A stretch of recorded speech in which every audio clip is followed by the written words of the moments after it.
Messieurs, bienvenue sur votre antenne, bienvenue sur Equinox Télévision, c'est 10-12, le Zénith qui recommence encore ce matin et nous rentrons de plein pied dans cette émission avec un regard porté sur les nombreux prisonniers. Souvenez-vous de la marche du 22 septembre dernier qui pour beaucoup sont encore 162 aujourd'hui qui continuent de croupir dans les prisons camerounaises au mépris du régime en place mais surtout de l'ignorance des Camerounais et même l'abandon de la communauté internationale pour ces derniers. Et quand on parle de ces prisonniers, nous n'oublions pas ces derniers également qui sont rentrés dans une affaire devenue certainement un scandale au cœur de l'entreprise Golfing, bien évidemment. Ils y sont écroués depuis décembre de l'année dernière et d'ailleurs seraient impliqués dans une affaire de détournement de fonds à hauteur de 1 milliard. Aujourd'hui, ils continuent bien sûr de clamer leur innocence et appellent à une justice crédible. Il s'agit entre autres de Dieudonné Iyedi, Marie-Christine Sopo qui déjà a retrouvé sa liberté sous condition effectivement, mais surtout Paola Moukouri et bien d'autres encore qui sont dans cette affaire assez impliqués. Et nous nous demandons à quand, bien évidemment, une justice crédible au Cameroun. Le regard y est porté et on en parlera assurément dans les jours à venir. On parle également d'une affaire devenue aussi un scandale au sein des familles, puisque des familles et des personnes en parlent naturellement. C'est un monsieur qui, aujourd'hui, va justement à 18 mois dans la glace, on dira dans une morgue de la place à Douala, pour une division existante entre les deux familles. La première épouse, avec l'accord de la famille, pense que ce dernier pourrait bien sûr être enterré à Balengo, son village natal. La deuxième épouse, quant à elle, pense que ce deuxième doit être enterré à Douala, où il a été pour longtemps comme citoyen, où il travaillait. Et on se demande des questions, des faits de société comme ceci. Comment trouver des solutions évidentes? Madame, Monsieur, n'oubliez pas, nous en parlerons forcément. Et c'est des histoires qui nous interpellent au quotidien. Dominique Audrey, restez toujours avec nous pour recueillir vos histoires. Charles Membatio, comme à l'accoutumée, sera encore là ce matin avec la colère. Isabelle Carozopet signera tout à l'heure la revue des réseaux sociaux. Bonbon Bengan Kandje en posture de consultant. Et avec lui, nous sommes unis forcément pour la même mission, vous servir jusqu'à midi. Bienvenue à tous. Charles Membatio, bonjour à vous et bienvenue. Bonjour, Monsieur Michel Ngacho.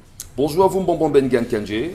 Bonjour, Monsieur Ngachou Numba. Bonjour à vos chers téléspectateurs. Moi, je viens à votre suite pour dire que non, les deux épouses peuvent avoir raison parce que chacun, comme on aime dire ma fille tendance, chacun sent dans son corps.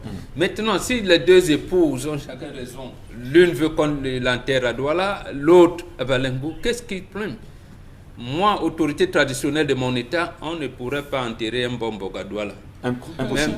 Même si mes deux épouses sont dans les bisbilles, on doit me ramener dans la terre de mes ancêtres. Absolument. Donc en réalité, s'il est que la justice, le droit au Cameroun répondent aux us et coutumes, c'était un notable, il avait un titre de notabilité chez lui, soit on l'enterre à côté de ses parents dans le Mungo, ou alors on l'amène au village. Voilà. Donc, comment on ne peut pas disperser, on ne peut même pas disséquer le corps en deux pour adhérer à une partie, c'est une autre partie.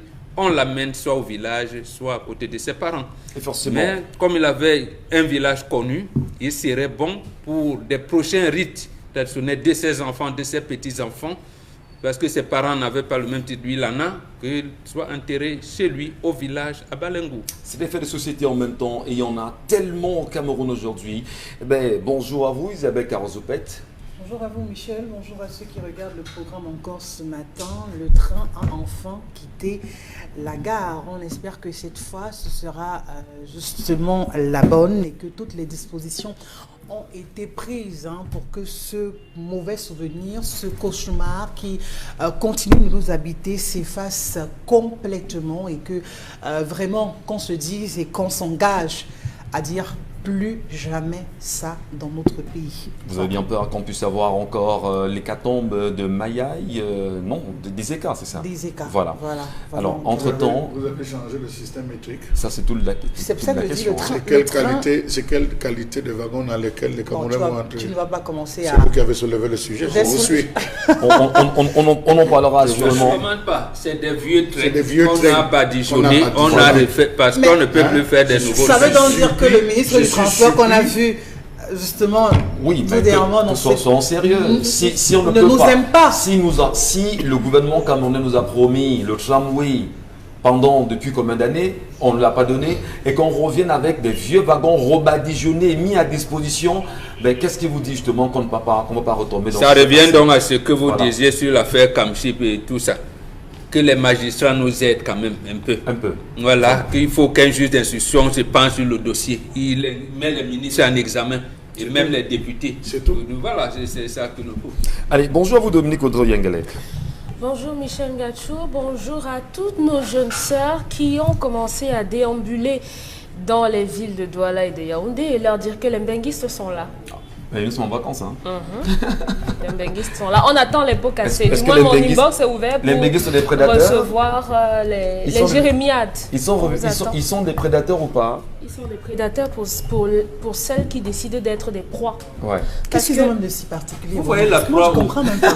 Ils ont des parfums et tout, mais vous voulez que je vous dise quoi? Quand elle commence à pleurer, oh, non, il est venu là, il a une gâté nouvelle ma vie. saison d'amour s'ouvre. Mais vous voyez les proies partout. Non, c'est pas l'amour. Une saison d'amour qui devrait en principe s'estomper si les femmes apprenaient, au lieu de passer leur temps à chercher je ne sais qui, à travailler. Utilisez donc les mots justes. Dites qu'une nouvelle saison d'amour arrive. Les femmes, voyons, voilà. Travaillons, mesdames, travaillons. Si vous avez l'âge d'aller à l'école, allez à l'école. Si c'est l'âge de travailler, vraiment concentrez-vous à cela, dégagez des valeurs morales et sociales qui font de vous une personne humaine et encore plus belle. Avant que le Menguis n'arrive, quand même, il a préparé son terrain avant. Hein. Il y en a qui ont décidé de démissionner. Elles ont abandonné leur boulot pour se concentrer. Il faut qu'ils arrêtent de donner de faux espoirs aussi aux femmes. C'est l'été là-bas, la saison des pluies ici. C'est mauvais encore d'accompagner quelqu'un faire pipi. Allez, merci pour cette entrée ce matin. N'oubliez pas, vous le savez, sur la page Equinox TV, allez vous abonner sur cette page Equinox TV. Allez bien sûr le faire. Et surtout, écoutez, laissez-nous vos réactions là-bas. Et tout à l'heure, M. Wapi vous donnera l'occasion de nous envoyer vos messages par SMS. L'histoire de ce matin, Dominique Audrey, oui, il se passe encore quoi? Chez qui? À Yaoundé. À Yaoundé, oui, on va appeler le jeune garçon Mitterrand. Mitterrand nous écrit parce qu'il dit qu'il a... Il s'appelle comment? Mitterrand. Ben, c'est son prénom. Oui, c'est un prénom. Il est occidentalisé, ça c'est bien. Mitterrand. C'est un occidentalisé. Il y a les Brenda, les Fallon. Voilà, et on va donner Brenda en face. Donc, Mitterrand est âgé de 28 ans. Il sort avec Brenda, qui est âgée de 30 ans. Et la relation, de 2 ans. Oui, la relation a commencé en 2019 et ça fait quasiment 1 an que la fille est venue s'installer chez lui. Il faut dire qu'il vit encore chez ses parents, dont il partage sa chambre de dehors avec Brenda à la maison de ses parents. Depuis le départ, depuis que les parents de Mitterrand ont su que Brenda est plus âgée de 2 ans que Mitterrand, ils sont farouchement opposés à cette relation. Ils ont dit vraiment, leur fils ne peut pas épouser une vieille, ont-ils dit. Et conséquence, ils sont contre. Mitterrand a même voulu que ses parents l'accompagnent pour aller demander la main de Brenda. Les parents ont dit vraiment, mon fils, on t'a déjà dit, tu ne peux pas prendre une femme qui est plus vieille que toi, elle va vieillir avant toi, elle va te commander, elle va te dominer, et tout. Donc, Mitterrand s'est entouré de quelques membres de sa famille et est allé demander la main de Brenda sans la présence de ses parents à lui. Et malheureusement, aujourd'hui, il n'est pas très heureux parce que ses parents, jusqu'à aujourd'hui, ne leur ont pas encore donné l'onction pour ce mariage-là. Donc, il aimerait savoir, est-ce que c'est mal d'avoir une femme qui nous dépasse? Est-ce que l'âge est une barrière quand on aime quelqu'un? Quelle est la place de l'âge dans le couple? Peut-être poser la question à Emmanuel Macron. Il pourra avoir la bonne réponse à ça voilà, aussi. Hein, parce que Emmanuel Macron, c'est le président français. C'est bien donc d'avoir pris Mitterrand. Alors, le président français Emmanuel Macron a une femme, tout le monde le sait, c'est connu de toute la planète. Femme mûre, oui. Une femme plus âgée, qui est son année de pratiquement 40 ans, je pense bien, c'est 30 ans, 40 ans, quelque chose comme ça. C'est un chiffre. Hein. Et visiblement, il est très heureux. Et maintenant, c'est une société occidentalisée, enfin, une société occidentale là-bas, où tout est permis. Bon, maintenant en Afrique, est-ce que nous, on validerait bien sûr des approches où le garçon soit moins jeune que la femme? Est-ce que la crainte, c'est pas l'incompatibilité conjugale ici, Isabelle, Carole, Zoupet, avec le temps? Votre commentaire? La question d'âge en amour, pour moi, ça n'a pas sa place. Ouais. Oui, on ne peut pas revenir parler de cette différence d'âge, ce que voilà, la fille dépasse le garçon, encore qu'on parle de 2 ans. C'est raisonnable. C'est raisonnable, ça passe. C'est minable. ça passe pour moi, il n'y a pas de souci, il dépasse de 2 ans. Ça veut dire que si la dame a peut-être 35 ans, le jeune homme il a 33 ans, et je crois que c'est 2 personnes matures. Ce qui est important pour moi dans une relation prioritaire, c'est la maturité des 2 personnes, du partenaire comme de sa compagne. Donc si les 2 sont en âge de pouvoir avoir une meilleure réflexion, à regarder dans la même direction, je ne vois pas pourquoi il y aura problème dans cette union. Pourquoi les parents se lancent précocement à porter des jugements sur cette fille. Vous épousez parfois des femmes que vous dépassez de 5 ans, de 10 ans, mais vous vivez l'enfer. Le plus important dans la vie ou dans une relation, surtout lorsqu'on parle d'amour et d'affection, c'est d'être heureux et de déguster chaque jour ce bonheur. C'est ça qui est plus important. Cette fille vous dépasse de 2 ans. Oui, on est d'accord. Est-ce qu'elle dégage toutes les valeurs que vous recherchez chez une femme? Si vous répondez par l'affirmative, alors cet âge pour moi n'est qu'un détail. Il vaut mieux passer à l'essentiel. Parce que ce garçon qui n'est forcément pas puceau vous dira que dans ses précédentes relations, si ces relations échouaient, ce n'est pas parce que ces femmes étaient tellement jeunes et tout, mais c'est parce qu'elles ne respectaient pas ou alors qu'elles n'assumaient pas pleinement leur fonction de femme. Elles ne faisaient pas ce qu'elles devaient faire. Et justement, ça n'a pas marché. Au-delà de cette raison quand même, le cœur, pour reprendre quelqu'un, le cœur a ses raisons que la raison ignore.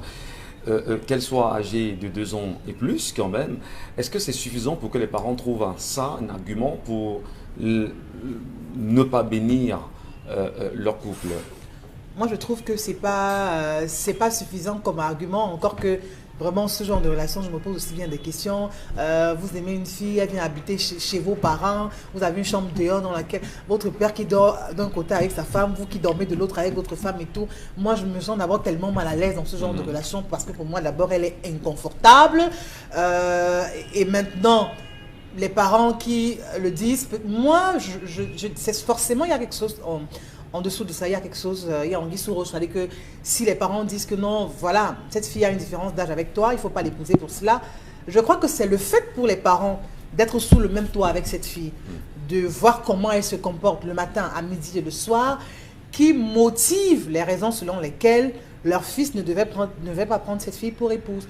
Parce que dites-vous bien, même si elle dépasse ce jeune homme en âge, si elle avait des comportements pour cette famille qui passait, je ne pense pas qu'il sera arrêté sur ce détail. Donc les parents ne s'arrêtent, peut-être l'argument de l'âge, c'est le prétexte. C'est un prétexte parce que l'histoire nous dit bien que cette fille vit avec ce garçon sur le même toit que ses parents dans le domicile familial. Ça veut dire que la mère a pris le temps de regarder, d'observer la fille en question, de savoir comment elle se comporte et tout, avant de tirer une telle conclusion.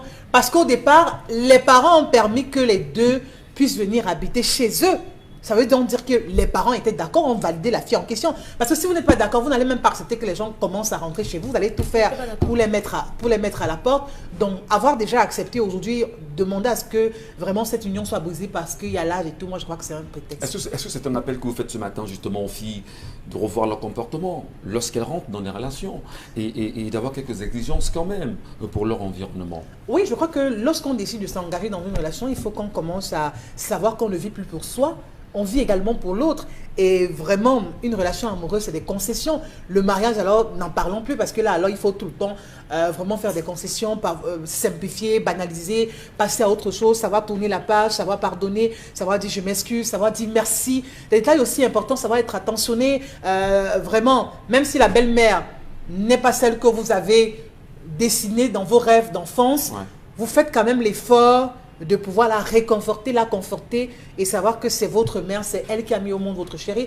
Donc c'est des petits détails qui pour certains ne sont pas importants, mais qui sont hyper profonds et sont les détails sur lesquels beaucoup de personnes ou encore la belle famille cristallisent beaucoup d'attention là-dessus. Justement, et le regard, puisqu'il s'agit quand même, Dominique Audrey, d'une relation aujourd'hui dont les parents estiment que c'est la question d'âge qui fait problème. Alors, même si Isabelle Carole, pour sa part, pense que le problème d'âge, la question d'âge n'est pas un problème, est-ce qu'on ne va pas dire qu'avec le temps, il peut avoir justement ce qu'on appelle l'incompatibilité conjugale, sur la simple base que, si vous le voulez, la femme vieillit toujours plus vite que l'homme. Et à un moment donné, ça peut créer des soucis.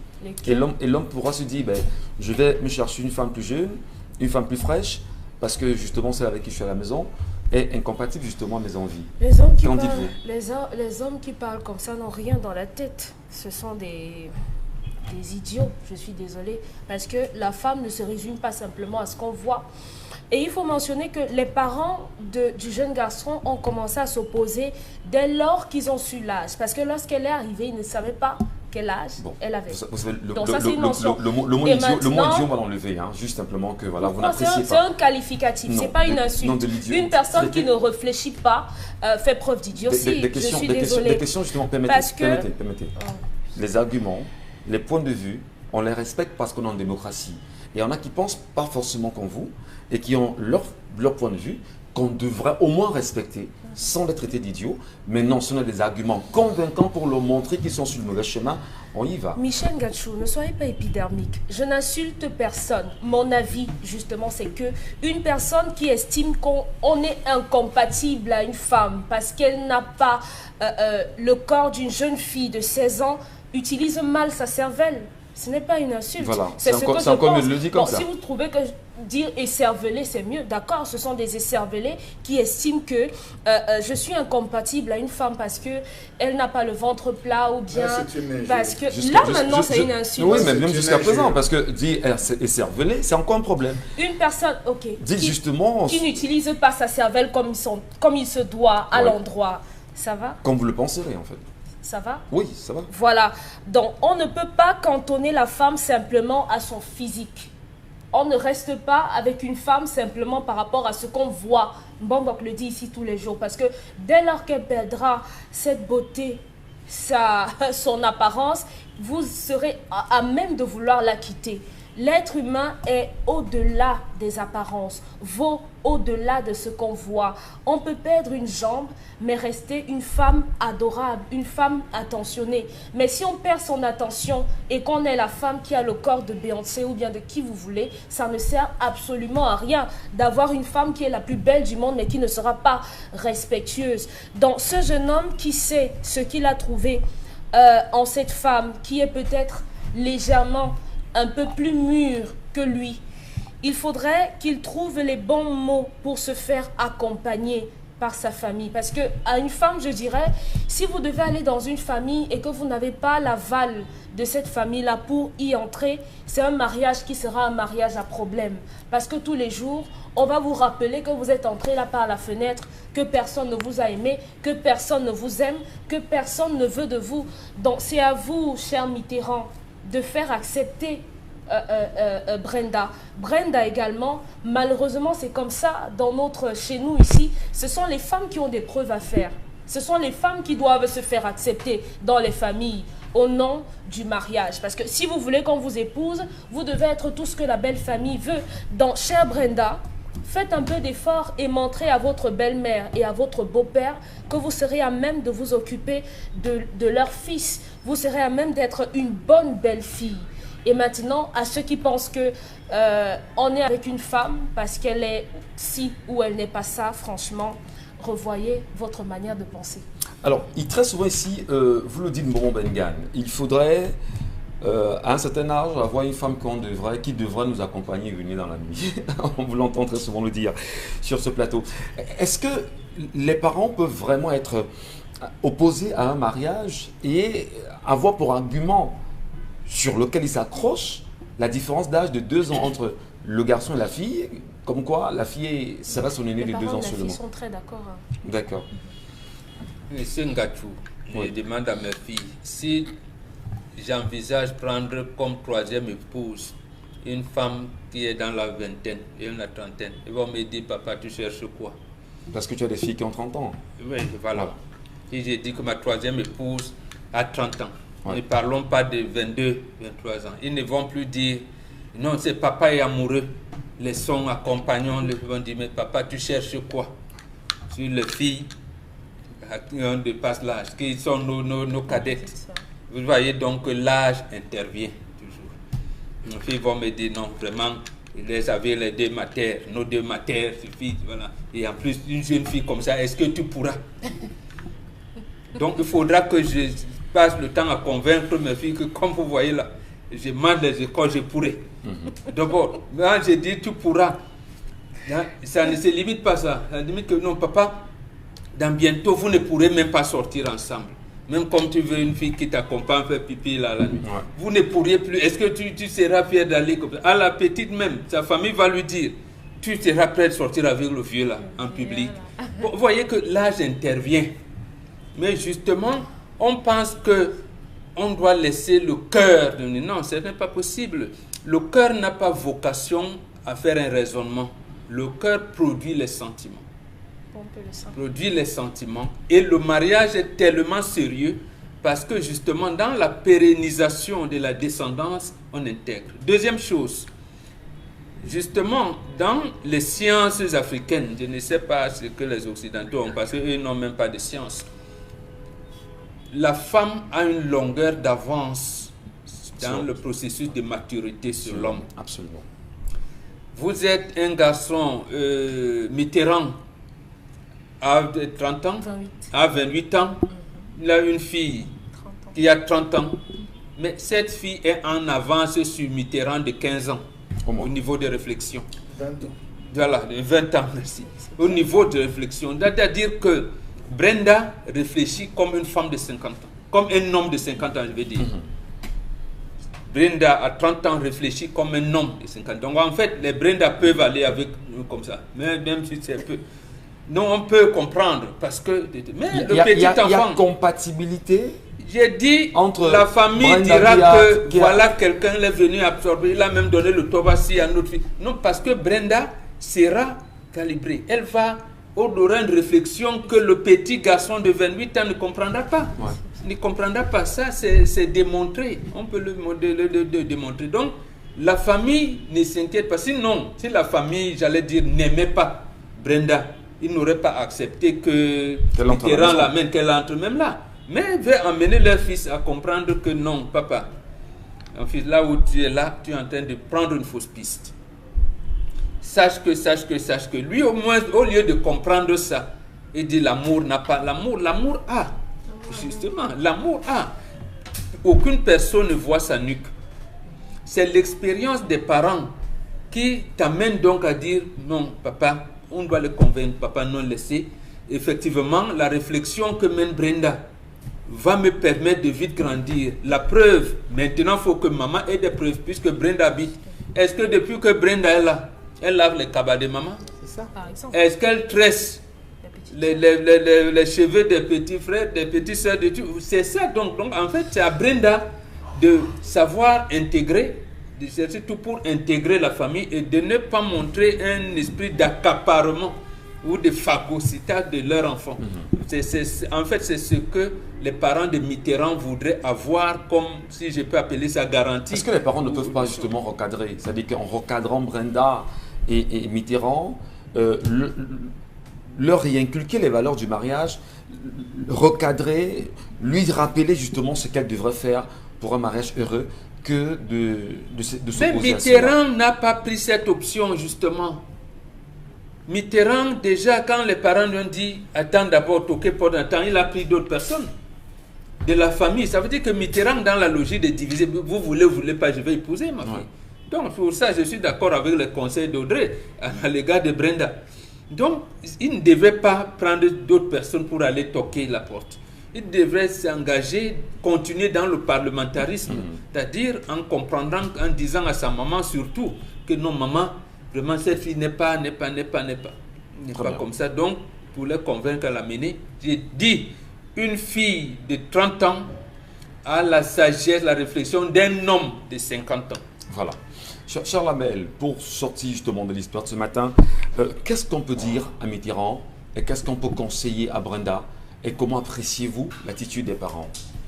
Des 4 parents d'ailleurs. Chez les Bantous, M. Michel Ngachou, le père allait appeler son garçon et lui dire « Tu ne vaux rien ».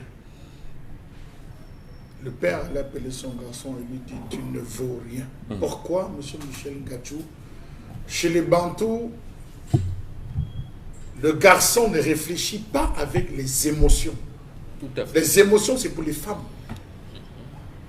C'est les femmes qui ont des émotions. Ah ouais, c'est les femmes, ça, monsieur. Ouais. L'homme, c'est la logique. Quand il commence à dire « Je suis mon cœur », voilà quelqu'un qui va vous écrire la lettre demain en disant ici là que « Oh, la femme là me parle mal ». On vit comment avec les émotions, monsieur Michel Ngachou? Expliquez-moi. Il dit, je l'aime, je m'en vais vivre l'amour. L'homme vit l'amour. L'homme, ça souffre. L'homme, ça cogne dur. L'homme, ça gagne difficilement sa vie pour penser aux émotions, monsieur Michel Ngatsou. Ça, c'est pas un homme. Je suis désolé. C'est une femmelette. On doit le ranger, il doit préparer la nourriture à la maison. C'est des garçons comme ça qu'on envoie faire la cuisine à la maison parce qu'ils ont échoué. Ils n'ont pas respecté. Monsieur Michel Ngatsou, vous savez, ce gars est un bandit même. Vous n'êtes pas très dur là. Il est même bandit à la limite. Comment ça? Il sait que ses parents vont s'opposer. Mais il choisit de tromper ses parents. Il fait d'abord rester la fille à la maison. Lorsqu'il se rend compte de la question d'âge, il fait disparaître. Il prend la fille chez lui, ce n'est plus là-bas. Ils vont vivre ensemble, monsieur Michel Ngatsou. Il décide d'aller doter. Et aujourd'hui, il vient nous dire qu'est-ce que c'est mal. C'est mal. Il est amoureux. C'est mal, permettez-moi. Je ne parle pas avec les émotions. C'est mal. S'étant rendu compte qu'il n'a pas eu la bénédiction et qu'il s'est en train d'aller en vie, il dit vraiment, Audrey, est-ce que j'ai mal fait? Tu as mal fait, monsieur. Ouais. Il a très mal fait, très mal agi, monsieur Michel Ngatsou, parce qu'il devait prendre la vie de ses parents. Entre le 3e jusqu'au 17e siècle, hein, monsieur Michel Ngatsou, il était acté chez les Bantous que l'homme devait dépasser la femme de 15 ans au minimum et de 30 ans au maximum. Oui, tout à fait. Vous vous êtes retrouvé à ceci qu'on épousait des filles dans le ventre. La sagesse ayant évolué, les Bantous, on a dit non, c'est plus possible. Il faudrait quand même laisser une certaine liberté. On a ramené à 10 ans. Le garçon doit dépasser la fille de 10 ans au minimum et 15 ans au maximum. 8 à 10 ans. 8 à 10 ans. Non, je dis 10 ans, monsieur. 10 ans. Pardon? 10 ans. Le garçon doit dépasser la femme. Si la fille a 30 ans, le gars a 40 ans. 10 ans. En principe. C'est la logique. Et 15 ans au maximum. C'est pour ce type de débordement. Mais vous voyez des familles où on dit qu'il a 24 ans, elle a 24 ans. Attendez 5 ans. Non, quand la fille va commencer à sortir, la femme a des réflexions.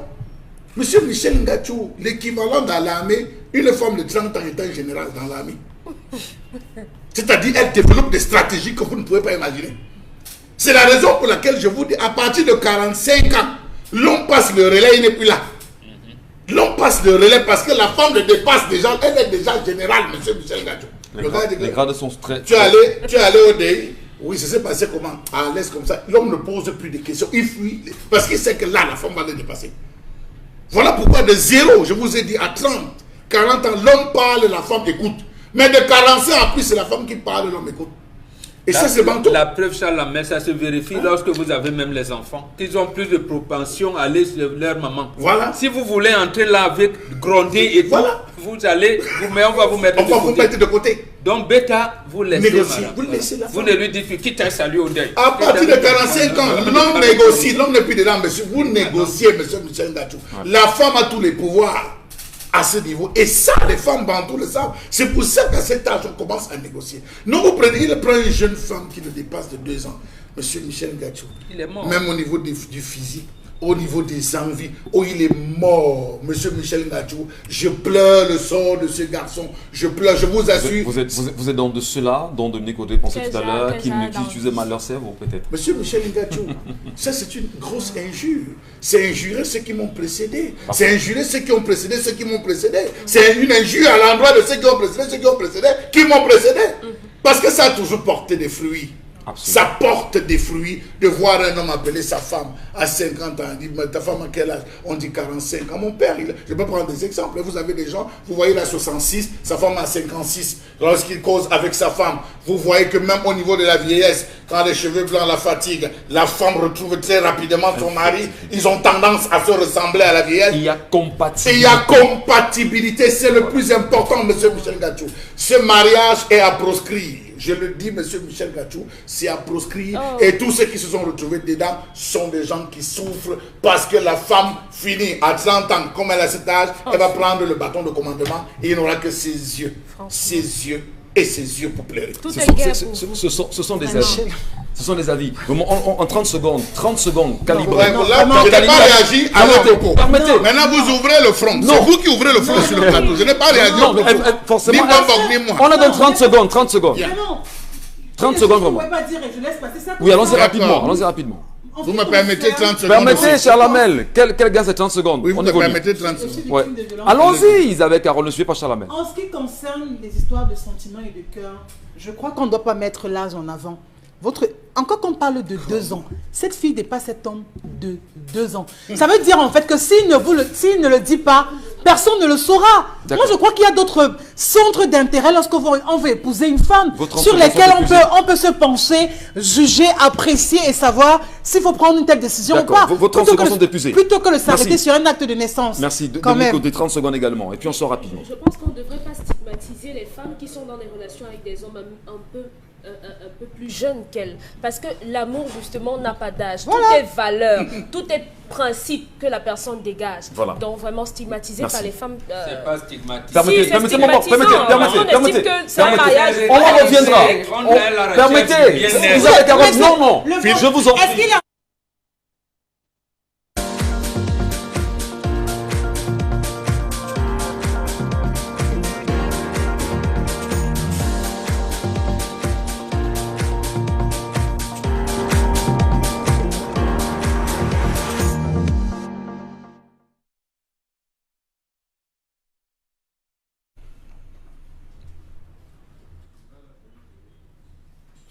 Je m'interroge ce jour sur la question de la non prise en charge des sinistrés lors des accidents de route par les propriétaires des agences de voyage dans ce pays.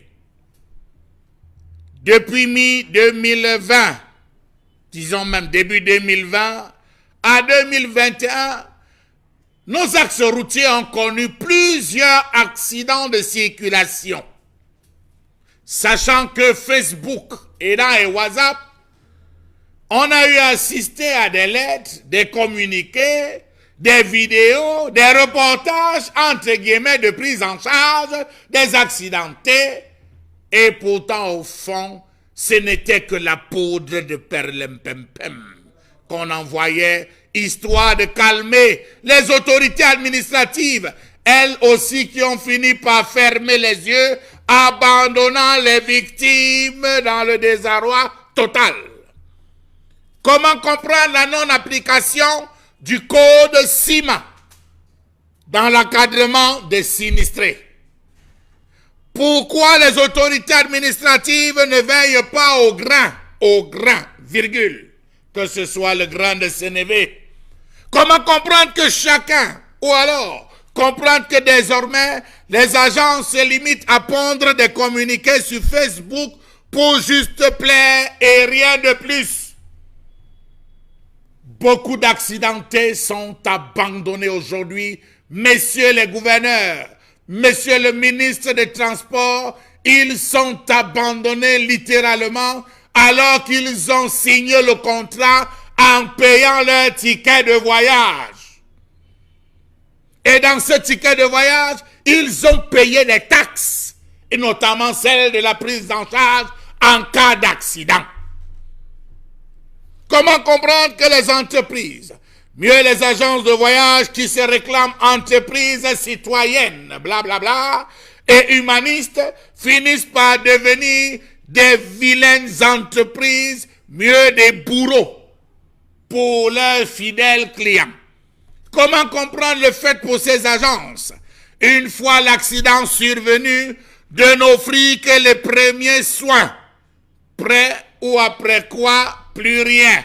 Quand je dis premiers soins, c'est les amener à l'hôpital, mercurochrome, bandage, paracétamol, petit glucosé, et après plus rien. Ça s'arrête là.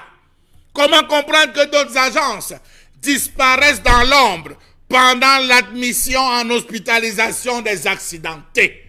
Monsieur le gouverneur de la région de l'Ouest, je vous regarde dans les yeux et vous pose la question de savoir.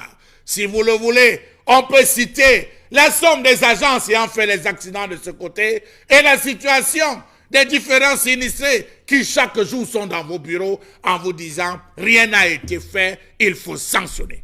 Comment comprendre que c'est la famille des accidentés qui se retrouvent à prendre soin de leurs membres paralysés après un accident de circulation?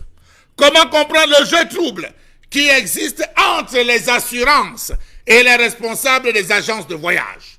Aucune assistance, ni médicale, ni alimentaire.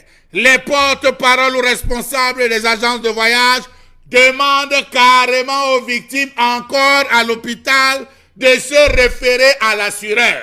Est-ce que c'est l'assureur qui doit venir payer les factures lorsque le sinistré est à l'hôpital? Était-ce le rôle d'un assureur de s'occuper d'un accidenté parce que couché à l'hôpital? Il peut à la rigueur attendre les factures aux fins des règlements, entre-temps que devient l'accidenté s'il est abandonné à son triste sort. Qui va porter le chapeau de telle bévue? D'ailleurs, où est-ce que le ministre des Transports et ses différents démembrements se trouvent à la fin d'un accident? Allez savoir. Savez-vous même que lorsque vous faites un tour dans ces entreprises d'assurance, vous êtes surpris d'entendre qu'ils ne reconnaissent pas le véhicule dans leur base de données et par conséquent, ils ne doivent rien payer parce qu'ils ne reconnaissent pas ce véhicule. Voilà dans quel pays on est en train de vivre. Un pays de tortionnaires, un pays où les bourreaux ne cessent d'imposer des actions sur des victimes sans que personne ni rien ne parvienne à les défendre. Beaucoup de personnes ploient sur la douleur. Beaucoup de personnes crient. Quand c'était le cas de Cam Rai, on est sorti à eu des indemnisations. Mais chaque jour, des agences de voyage avec des noms connus, ils préfèrent aller payer au ministère. Ils préfèrent aller payer dans les délégations. Ils préfèrent aller choco que de s'occuper de ces pauvres sinistrés, pourtant fidèles clients de leur entreprise. Voilà le pays qu'on est en train de servir. Pendant ce temps, vous, amis procureurs, vous regardez. Vous, magistrats, vous regardez. Pourtant, là, vous êtes censés être là pour rendre la justice au nom du peuple. Hélas, c'est trop triste.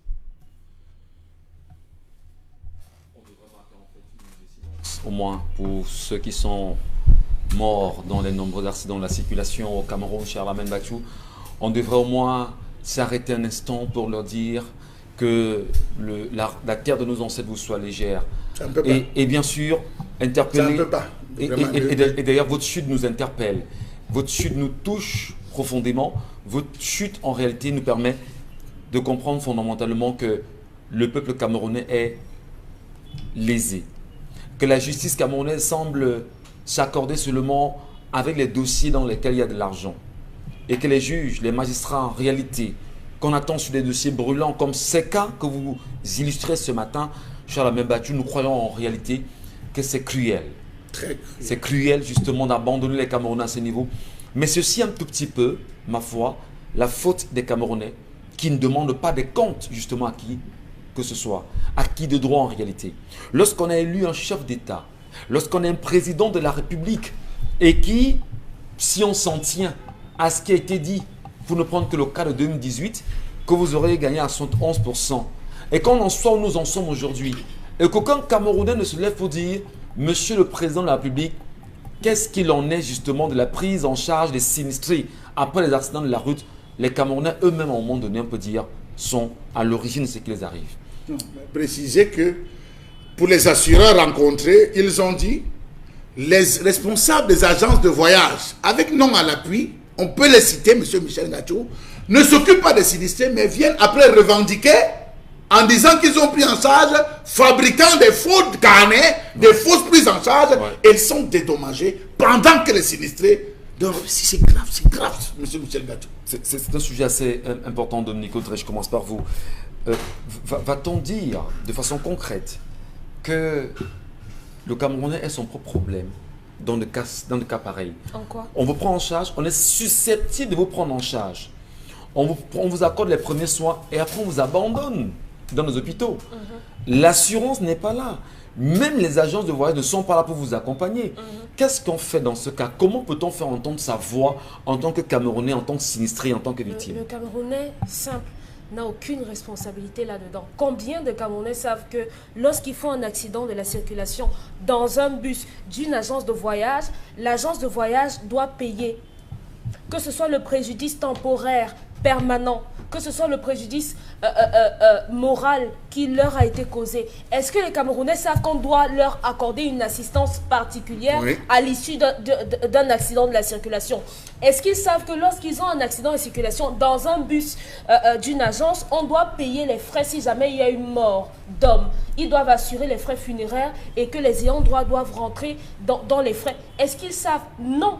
Je vais être honnête et vous dire que moi-même, je ne savais pas. Dire que les Camerounais ne le savent pas. Oui, moi-même, je ne savais pas. Jusqu'à ce que M. Mbachou parle de cela. Moi-même, je ne savais pas. Donc, désormais, il ne faudrait peut-être pas s'en prendre à ces pauvres gens qui ne savent pas. Peut-être ils vont même voir dans le fait qu'on les transporte pour les balancer à l'hôpital comme du n'importe quoi, que vraiment, l'agence a été vraiment bonne et on nous a quand même transportés ici. Ils ont même pris la peine de payer les premiers soins. Mais ils sont obligés de le faire. Ils sont obligés, le code CIMA le précise, de l'article 256 à l'article 266, ils sont obligés de le faire de par les différentes assurances qu'ils payent. Donc maintenant, simplement, il faut dire que ces différentes sociétés font preuve de malhonnêteté. Et maintenant, il faudrait également que les différents sinistrés des différents accidents sachent qu'ils ont la possibilité de poser un recours, de se plaindre, je ne sais pas si on faire un recours, c'est ça? Oui, les attaquer pour qu'on les dédommage pour tout ce qu'ils ont investi. Parce que l'assurance d'une agence de voyage qui vous a causé un préjudice physique ou moral et tout ce que vous voulez, va sur 12 mois. Sur 12 mois. Donc, pendant 12 mois, ils ont l'obligation de s'occuper de vous. Donc, aujourd'hui que c'est dit, je crois que les Camerounais vont prendre la mesure et revendiquer. Et depuis quelques jours, on voit un monsieur qui a été amputé de ses jambes, qui se plaint justement d'une agence qui a l'obligation de prendre cet homme en charge, puisque les images de son accident sont disponibles également sur la toile. Il faudrait qu'avec sa famille et les avocats qui peuvent s'en saisir, si l'agence refuse de prendre sa responsabilité, les attaquer. Non seulement les agences, pour la plupart, il y en a qui ne paient pas les assurances, il faut bien sûr le mentionner, Isabelle Carros-Depette, mais surtout, il y a le fait que nous avons peut-être porté le regard sur les Camerounais en question. Est-ce qu'on va dire qu'il y a un réel problème d'éducation des Camerounais à ce qu'ils sachent que lorsqu'on est usager d'une entreprise, du moins d'une agence de voyage, nous sommes clients justement d'une agence de voyage, il y a des dispositions qui entourent le fait que vous voyagez dans une quelconque agence et si jamais il y a un incident, c'est l'agence en fait qui devrait coper. Les Camerounais, pour la plupart, va-t-on dire, les ignorent, ces dispositions-là. Bon, peut-être les ignorer, pas tous, ne les ignorent pas, ils sont forcément au courant de leurs droits, mais je crois qu'il faut plutôt tourner le regard vers ceux qui encadrent ou alors ceux qui veillent justement au bien-être de ces populations, le système en place. Parce que parlons de ces agences de voyage. Déjà pour parler, pour pouvoir assister ces personnes en détresse en cas d'accident et tout, il faut d'abord pouvoir être assuré. Est-ce que ces agences sont assurées? D'abord, combien d'agences de voyage au Cameroun sont assurées? C'est la question qu'il faut se poser. Par la suite, il faut remonter un peu plus loin. Combien d'agences de voyage évoluent de manière clandestine au Cameroun? C'est ça d'abord, Michel Ngachou. Il y a tellement d'agences là qui ne sont reconnues nulle part, qui évoluent dans la clandestinité, ou alors qui se greffent à une autre agence.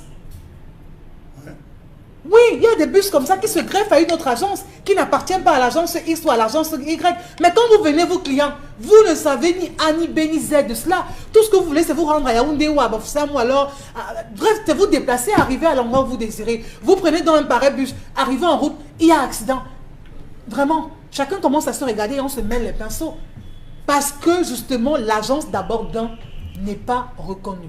Il faut d'abord que l'État essaye de faire son travail. Balayer toutes les agences clandestines de la circulation. C'est là où tout se passe. On évolue maintenant avec celles qui sont à jour. Et quand on parle des agences qui sont à jour, ce sont des agences qui sont réglementaires, ce sont des agences qui sont assurées. Et lorsqu'une agence est assurée, quand il y a accident, elle également, il faut le dire, l'assurance n'est pas seulement pour les clients. Oui, mais lorsqu'il y a accident... Ça profite également à l'agence. Oui, lorsqu'il y a accident, à quoi ça sert justement pour certaines agences de s'occuper des premiers soins et d'aller monter des fausses factures par la suite. Quand on ira voir l'assureur et lui dire on a peut-être dépensé, je ne sais pas, peut-être 100 000 fois sur le patient. Et par la suite, vous blondissez des factures de 400 000 ou 500 000. Et l'assureur lui-même, est-ce qu'il lui-même ne peut pas être à califochon entre le patient et l'agence pour s'assurer de la vérité justement évoquée ici? Ce qui se passe, c'est que malheureusement, il y a toujours des brebis galeuses un peu partout. Ces assureurs, pour certains, sont des mèches avec justement des personnes dans les agences de voyage.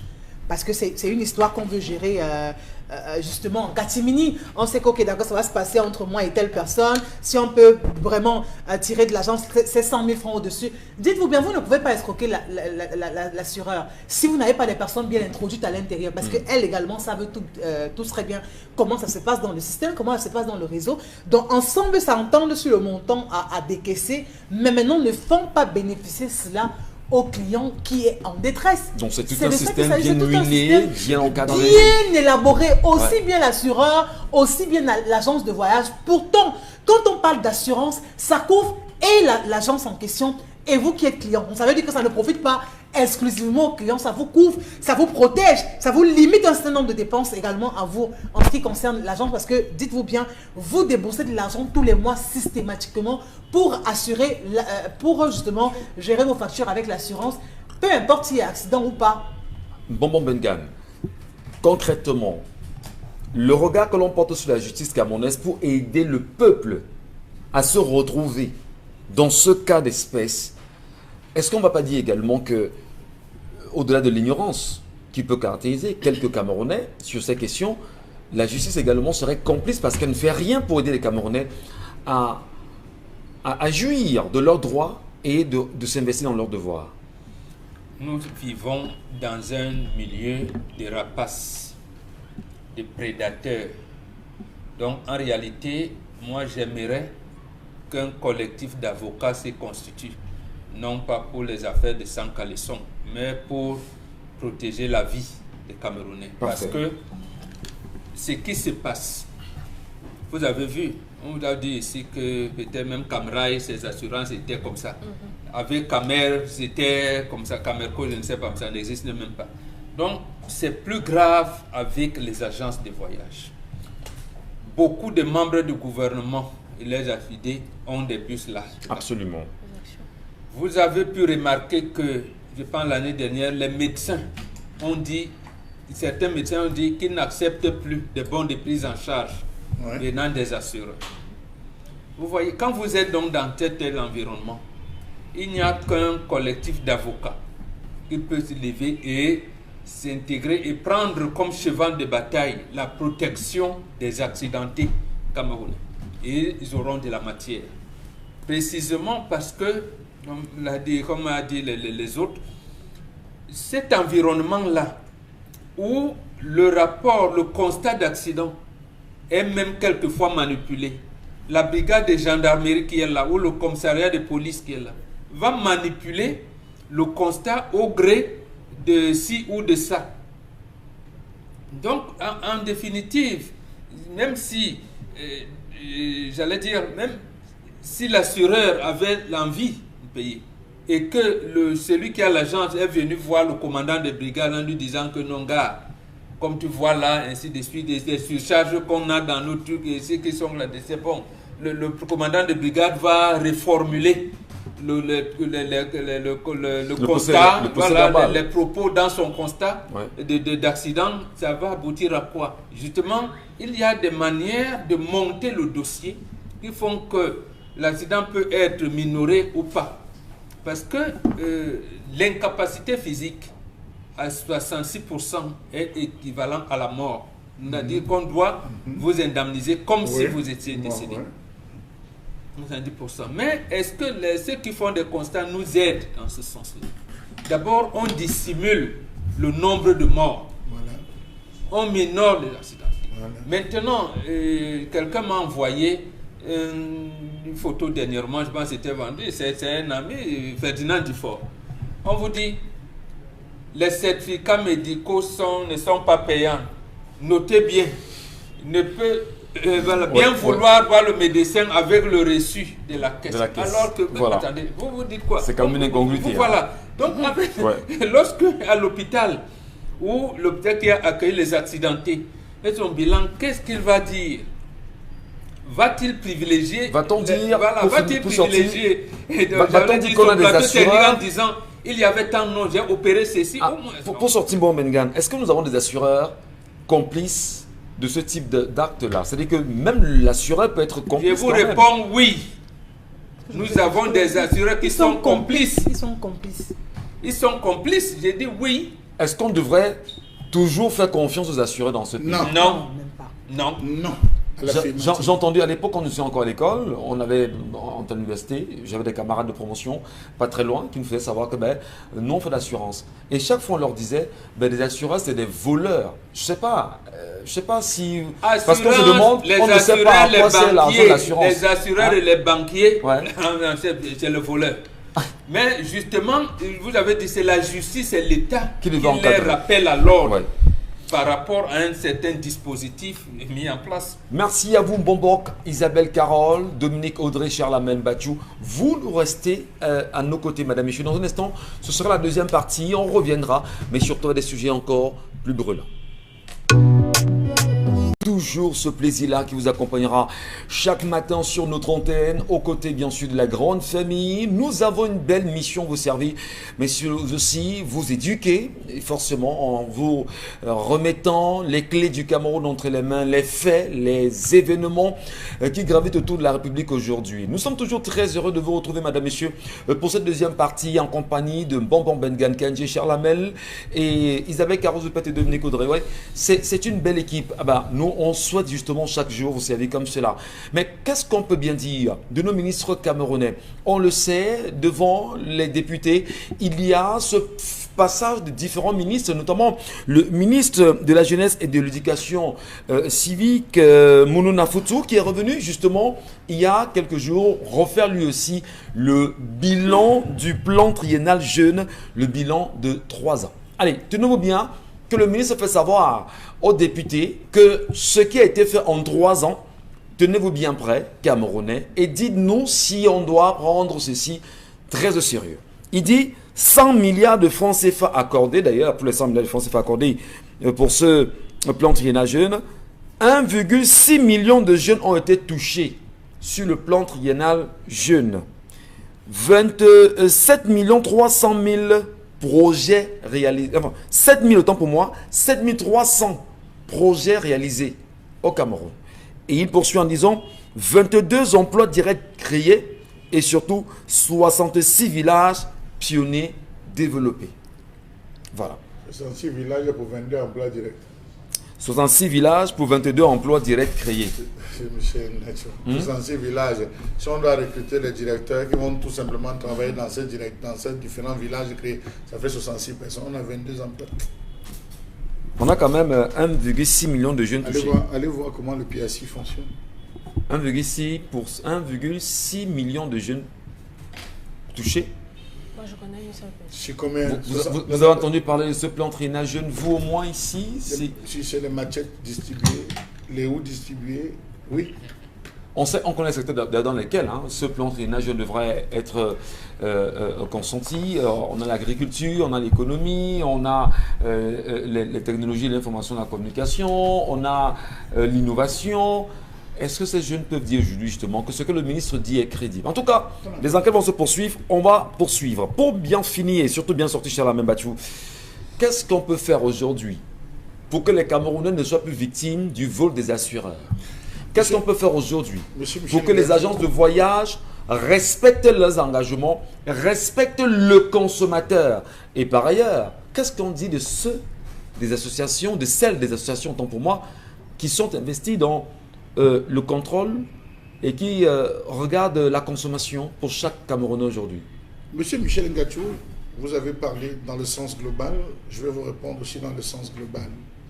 Je pense qu'au 17h aujourd'hui, le ministre des Transports devrait commencer par nous donner le nom de l'assureur de ces différents trains. De Camrail, il faut le dire. Oui, de Camrail, l'assureur, celui qui va assurer ces trains. Bien sûr. Qu'il commence par donner aux Camerounais le nom de l'assureur. C'est ça qu'on attend d'abord. C'est la première chose. Il ne faudrait pas qu'on mette les charrues avant les bœufs, que la situation qui est passée nous retrouve. Ça, c'est le premier point. Le deuxième point, M. Michel Ngachou, je crois que le ministre des Transports s'amuse un temps soit peu avec la vie des Camerounais. Nous avons cru que lorsqu'on le nommait, on a vu le travail, l'ensemble des travaux qu'il avait eu à réaliser par devant les différents ministères, les précédents postes, on a vu. Mais arrivé au transport, j'ai comme l'impression que la gangrène a fini par devenir une grosse tumeur et qu'il a entraîné, M. Michel. Nous avons la situation des chauffeurs. 1000 chauffeurs ont des problèmes visuels. Jusqu'aujourd'hui, il n'a pas résolu. Les chauffeurs ont des soucis. Estimatif, hein, ça parle au-delà. Monsieur Michel, oui, bon, ça parle au-delà. Mais je dis, on a récupéré, il est arrivé après le ministre Mebengo, qui avait acté que 1000 chauffeurs ont des problèmes. C'est pour ça qu'on s'en tient à 1000. Il faudrait qu'il refasse un autre examen pour confirmer. Monsieur Michel Ngachou, on a pris le permis. On a demandé à tous les différents chauffeurs des agences de déposer leur permis. Mais je peux vous assurer qu'il y a eu de grosses incongruités au niveau de ces permis. Jusqu'aujourd'hui, rien n'a transparu. Pourquoi le ministre s'amuse à cela? Monsieur Michel Ngachou, vous avez eu à voyager un jour. Avant de traverser Mbanga, vous avez 2 éclatements de pneus. Vous descendez, on vous dit, monsieur, il y a éclatement de pneus, vous devez attendre. Vous attendez où? Au bord de la route. L'agence devrait prendre des mesures pour vous installer dans un bar ou dans un lieu hautement sécurisé. Ce n'est pas fait. Ça, c'est une procédure judiciaire à l'endroit de l'agence. Permettez-moi, monsieur Michel Ngachou. Vous êtes sinistré. En fait, je ris parce que récemment encore, on part de Bafoussam pour Yaoundé. On arrive à l'entrée de Yaoundé. On vend les bateaux Magnoras, le nom m'échappe. Bancomo? Non. Le péage, il y a un péage. C'est Bancomo. C'est Bancomo, C'est Bancomo. Voilà. Alors on a eu un accident là-bas. Le chauffeur a carrément abandonné ses passagers. Chacun sort en disant, on fait comment? C'est une procédure, monsieur Michel Ngachou. Vous êtes sinistré. À ce moment, vous devenez sinistré. Le sinistré, ce n'est pas seulement celui qui est blessé et qu'on a amputé. Vous devenez sinistré. Vous devenez sinistré. Premier point. Deuxième point, monsieur Michel Ngachou. Vous avez des gens qui ont pris des agences. En cours de route, il est minuit, 1h, la voiture a un souci, on vous abandonne là. Vous passez de minuit à 6h du matin à la Belle Étoile. Vous êtes un sinistré là. À l'immédiat, monsieur Michel Ngachou, on doit prendre des prévenus, vous loger dans des hôtels, prendre des véhicules, des navettes. Ne riez pas, monsieur Michel Ngachou. L'entreprise, oui, monsieur Michel, et on le croit, il faut le dire. Est-ce que les Camerounais le savent même? Parce que les Camerounais sont des complices justement de cette histoire Charles Hamel. Lorsqu'il y a un accident, lui sort en premier, vous dit, vraiment, voulez-vous rester là? Moi, je suis en train de partir. Le chauffeur d'abord fuit. Dès qu'il voit son frère, il dit, gars, je m'en vais chercher le mécanicien. Il fuit après le motoboy, il fait comme s'il veut pisser, ou il a mal au ventre, il est dans la forêt, il contourne, il passe son à niveau, il part. Vous vous retrouvez à faire 2 dépenses. Vous devez poursuivre ces agences, vous êtes des sinistrés. Pire, monsieur Michel Ngachou, le ministre des Transports, je l'indexe encore, il a eu à discuter avec ces agences. Est-ce que vous savez que le nombre de places déclarées au niveau de l'assureur, c'est le nombre de places connues depuis l'usine et non la juxtaposition des chaises faites dans votre bus. Vous riez? Vous riez, monsieur Michel Ngachou? Merci parce que, vous savez, on vous entend avec beaucoup de plaisir, mais sincèrement, on a souvent le sentiment que, vraiment, excusez-moi, je le dis, je ne mets pas d'organes. Les Camerounais eux-mêmes, c'est le problème. Je vous parlais de l'Arcelo Yaoundé Bafoussam, maintenant l'Arcelo Douala Yaoundé. Donc, on vend les bateaux. Comme tout. Merci beaucoup. Voilà. Je vous le dis, on a un souci avec la voiture. C'est vos voisins qui disent vraiment, il faut même quoi, c'est ça d'abord, je vais prendre une autre voiture pour me rendre sur Yaoundé. Donc, il n'intègre pas le fait que il a des droits qu'on doit respecter. C'est un contrat. Et puis, pour lui, c'est que vraiment, je m'en vais. Et finalement, vous confortez les agences et les chauffeurs dans leur attitude. Voilà donc, ce sont les Camerounais eux-mêmes le problème, il faut le dire. Monsieur Michel Ngachou, nous revenons dans fameuses places. Comment un bus de 19 places va se retrouver à 29 places? Et lorsque vous avez accident, vous exigez qu'on vous dédommage. Quand vous arrivez, on vous dit que voici le bus. On vous ressort les nombres de places. On dit montrez votre place. Vous n'existez nulle part. C'est ça, parce que là, justement, l'assurance ne pourra le Cameroun. pas effectuer son devoir comme il se doit. Et puis, encore, lorsqu'on pousse le bouchon plus loin, donnez-nous la liste des passagers. Il n'y a même pas la liste des passagers des fois. Vous prenez un cas de transport, on ne prend même pas la peine de prendre votre carte d'identité, de vous enregistrer comme base. C'est là, justement, c'est aussi très important. On ne le fait pas. Que vous présentez une carte d'identité ou pas, vous êtes là dans le transport. Franchement, un bus de 30 places et à 50 places. Sont sérieux. Votre bus, vous étiez dans un gros porteur. Oui, c'est combien de places? Voici le plan. Vous étiez assis au haut. Vous dites ici au milieu. Les petits chauffeurs. Alors qu'il n'y a pas de chaise au milieu. Vous dites que sortez du bureau. Non, on rit, mais le ministère du Transport, c'est le ministre du Transport. Wow. C'est sur lui qu'il faut frapper en ce moment. Non, mais nous sommes sous le renouveau toujours. Ah, d'accord. Parce que le renouveau, justement, c'est ce que le renouveau nous aurait servi aujourd'hui. Il faudrait que les Camerounais regardent en se disant, bon d'accord, ça fait 40 ans qu'on est avec le renouveau. Ça fait 40 ans qu'on est avec quelqu'un qui nous donne des politiques. D'ailleurs, je suis tombé sur un texte hier. Les méthodes de manipulation, justement, des médias. C'est-à-dire que comment est-ce que les systèmes parviennent à manipuler le peuple à travers les médias. Je pourrais justement d'ici lundi, si tout va bien, peut-être revenir sur ces textes-là, parce qu'il faudrait que nous continuions de conscientiser les Camerounais en leur disant, faisons attention, qu'on arrête de distraire les Camerounais. Ce que vous dites est tellement pertinent, Chalamel. Il faut absolument que chaque Camerounais qui a un droit, qui se dise, je dois revendiquer mon droit. Et quand même vous revendiquez votre droit, M. Chalamel Bachou, si vous allez au poste de police ou de gendarmerie, c'est là-bas même qu'on va vous menacer davantage pour vous dire, monsieur, vous vous amusez, on vous coffre d'abord. Au Cameroun, ça se fait. Ça se vit au Cameroun. Vous vous rendez compte? Et quand on vous donne vos coffres d'abord, ceux qui sont moins courageux commencent à se retirer. Vous, quand vous êtes courageux, vous vous rendez compte que finalement, vous êtes comme ce vidéogramme qui est en train de circuler sur les réseaux sociaux où on voit justement un zèbre, je pense que le zèbre, un taureau justement, dont les pattes sont entre les mailles d'un crocodile et les autres autour sont là en observateur. C'est ça le Cameroun aujourd'hui. Monsieur Michel, vous battez pour vous seuls, on s'en fout de vous. J'ai eu à faire un déplacement un jour d'urgence, partant d'un point à un autre point. Dieu merci, quand on arrive, j'étais juste derrière le chauffeur. Le commandant, je ne sais pas si c'est commandant et tout, il interpelle parce qu'il n'avait même pas de galon, bref, le routier qui interpellait. Lorsqu'il se rend compte que c'est moi qui est assis derrière le chauffeur, il dit, ah, tu voyages avec Equinox, hein? Bravo, aujourd'hui donc, je vais travailler. Et l'ouvre, il se rend compte que... non, je vous dis ce qu'il a dit. Mais il va travailler. Il dit, aujourd'hui, je vais travailler, alors je vais travailler. Le gars, son permis était périmé depuis, premier point. Deuxième point, la voiture d'une agence de voyage n'était pas assurée. Ce véhicule n'était pas assuré, il n'avait pas d'assurance, il n'avait pas de vignette. Il dit au gars, je veux dire, passager à bord, descendez.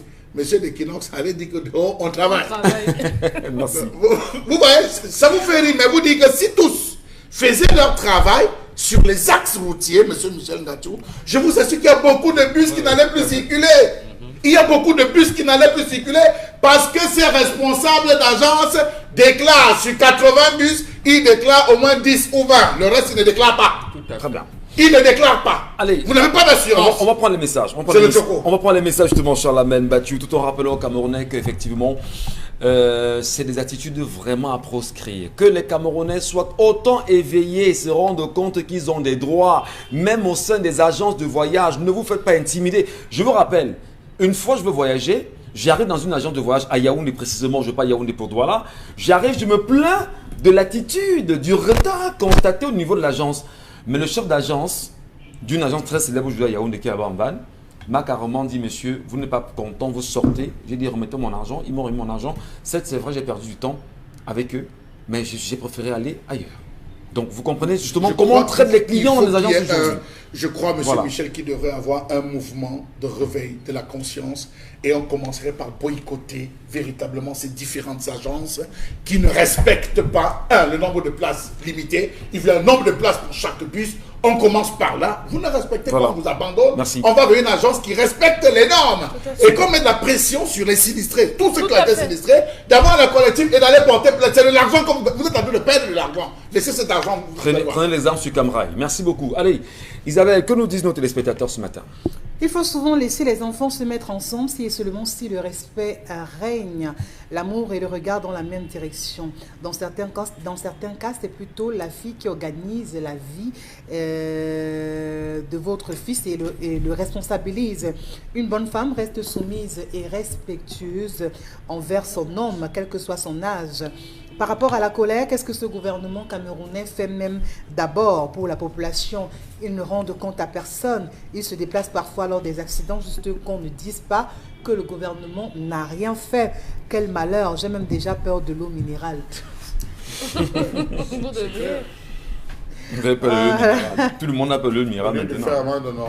On continue de gueuler.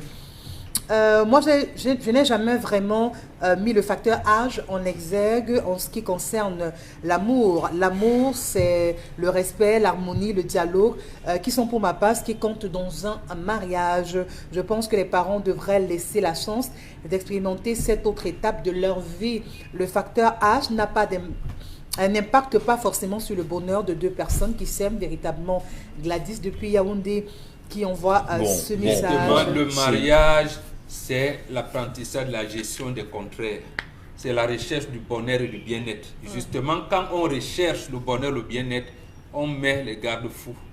Si la femme a 45 ans et l'homme a 20 ans, on fait comment? Donc, si la fille a 45 ans et le garçon a 22 ans, qu'est-ce qu'on dit? Avant d'expérimenter ce genre de couple, on dit d'abord au garçon, voilà les problèmes auxquels vous êtes susceptible de rencontrer. Vous pouvez, allez-y alors. Mais une femme qui poursuivons. réfléchit, c'est bien. Je pense qu'on avait dit une fois sur ce plateau qu'un homme choisit une femme parce qu'il a trouvé en elle le comportement de sa maman. Moi, je pense que l'homme a commis une seule erreur, celle d'aller doter la fille sans ses parents. Donc, il doit se battre pour que les parents aiment sa femme. Danilo, depuis Bafoussa. Il n'a pas encore doté. Il a juste demandé la main. C'est La une dot n'a pas famille encore par été là. faite. Quel est le chef de famille qui a reçu les gens là? C'est que ce chef de famille lui-même, excusez-moi, il rejoint vos mots. Les mots que vous avez employés aujourd'hui, donc je peine à prononcer. Non, papa et maman, je ne vous reçois pas. Il y a beaucoup de réalités aujourd'hui. Je ne vous reçois pas. Les gens ne se cantonnent plus à avoir les chefs de famille ou les parents. Ah bon? Aujourd'hui, Ah bon? oui,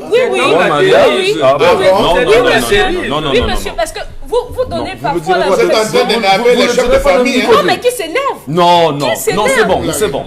Non, Dominique, non, vous ne direz pas la dérive. Parce que là, Attendez un peu. Vous vous donnez l'impression que vous êtes en train de vivre dans un autre monde. Non, attention. Sachez qu'en dehors de ce plateau, on côtoie des gens. Dominique. Et ces gens, Michel Gacho, Dominique, non, attention, non, je vous arrête d'abord. Vous ne direz pas aux parents qui nous regardent, permettez, qui nous regardent, qu'ils s'énervent. Non. D'abord, non, vous retirez d'abord ça et on évolue. Parce que c'est des parents. Non, je suis désolée, je ne vais pas retirer. Non, vous ne savez pas dire. Non, c'est bon. Vous ne savez pas. On vous retire la parole. Oui, allez-y. Vraiment, il faut respecter les parents qui nous regardent. Vous ne savez pas un parent qui s'énerve. Charles a même dit que les parents vont s'énerver. Oui, ils s'énervent, mais ils s'énervent à tort. Parce que vous savez ce que ça fait qu'un enfant comme ça se passe? Non. Mais est-ce que ça ne se passe pas? Vous n'en avez jamais vu, mais ne dites pas. Il s'énerve avec raison. C'est l'enfant qui a tort.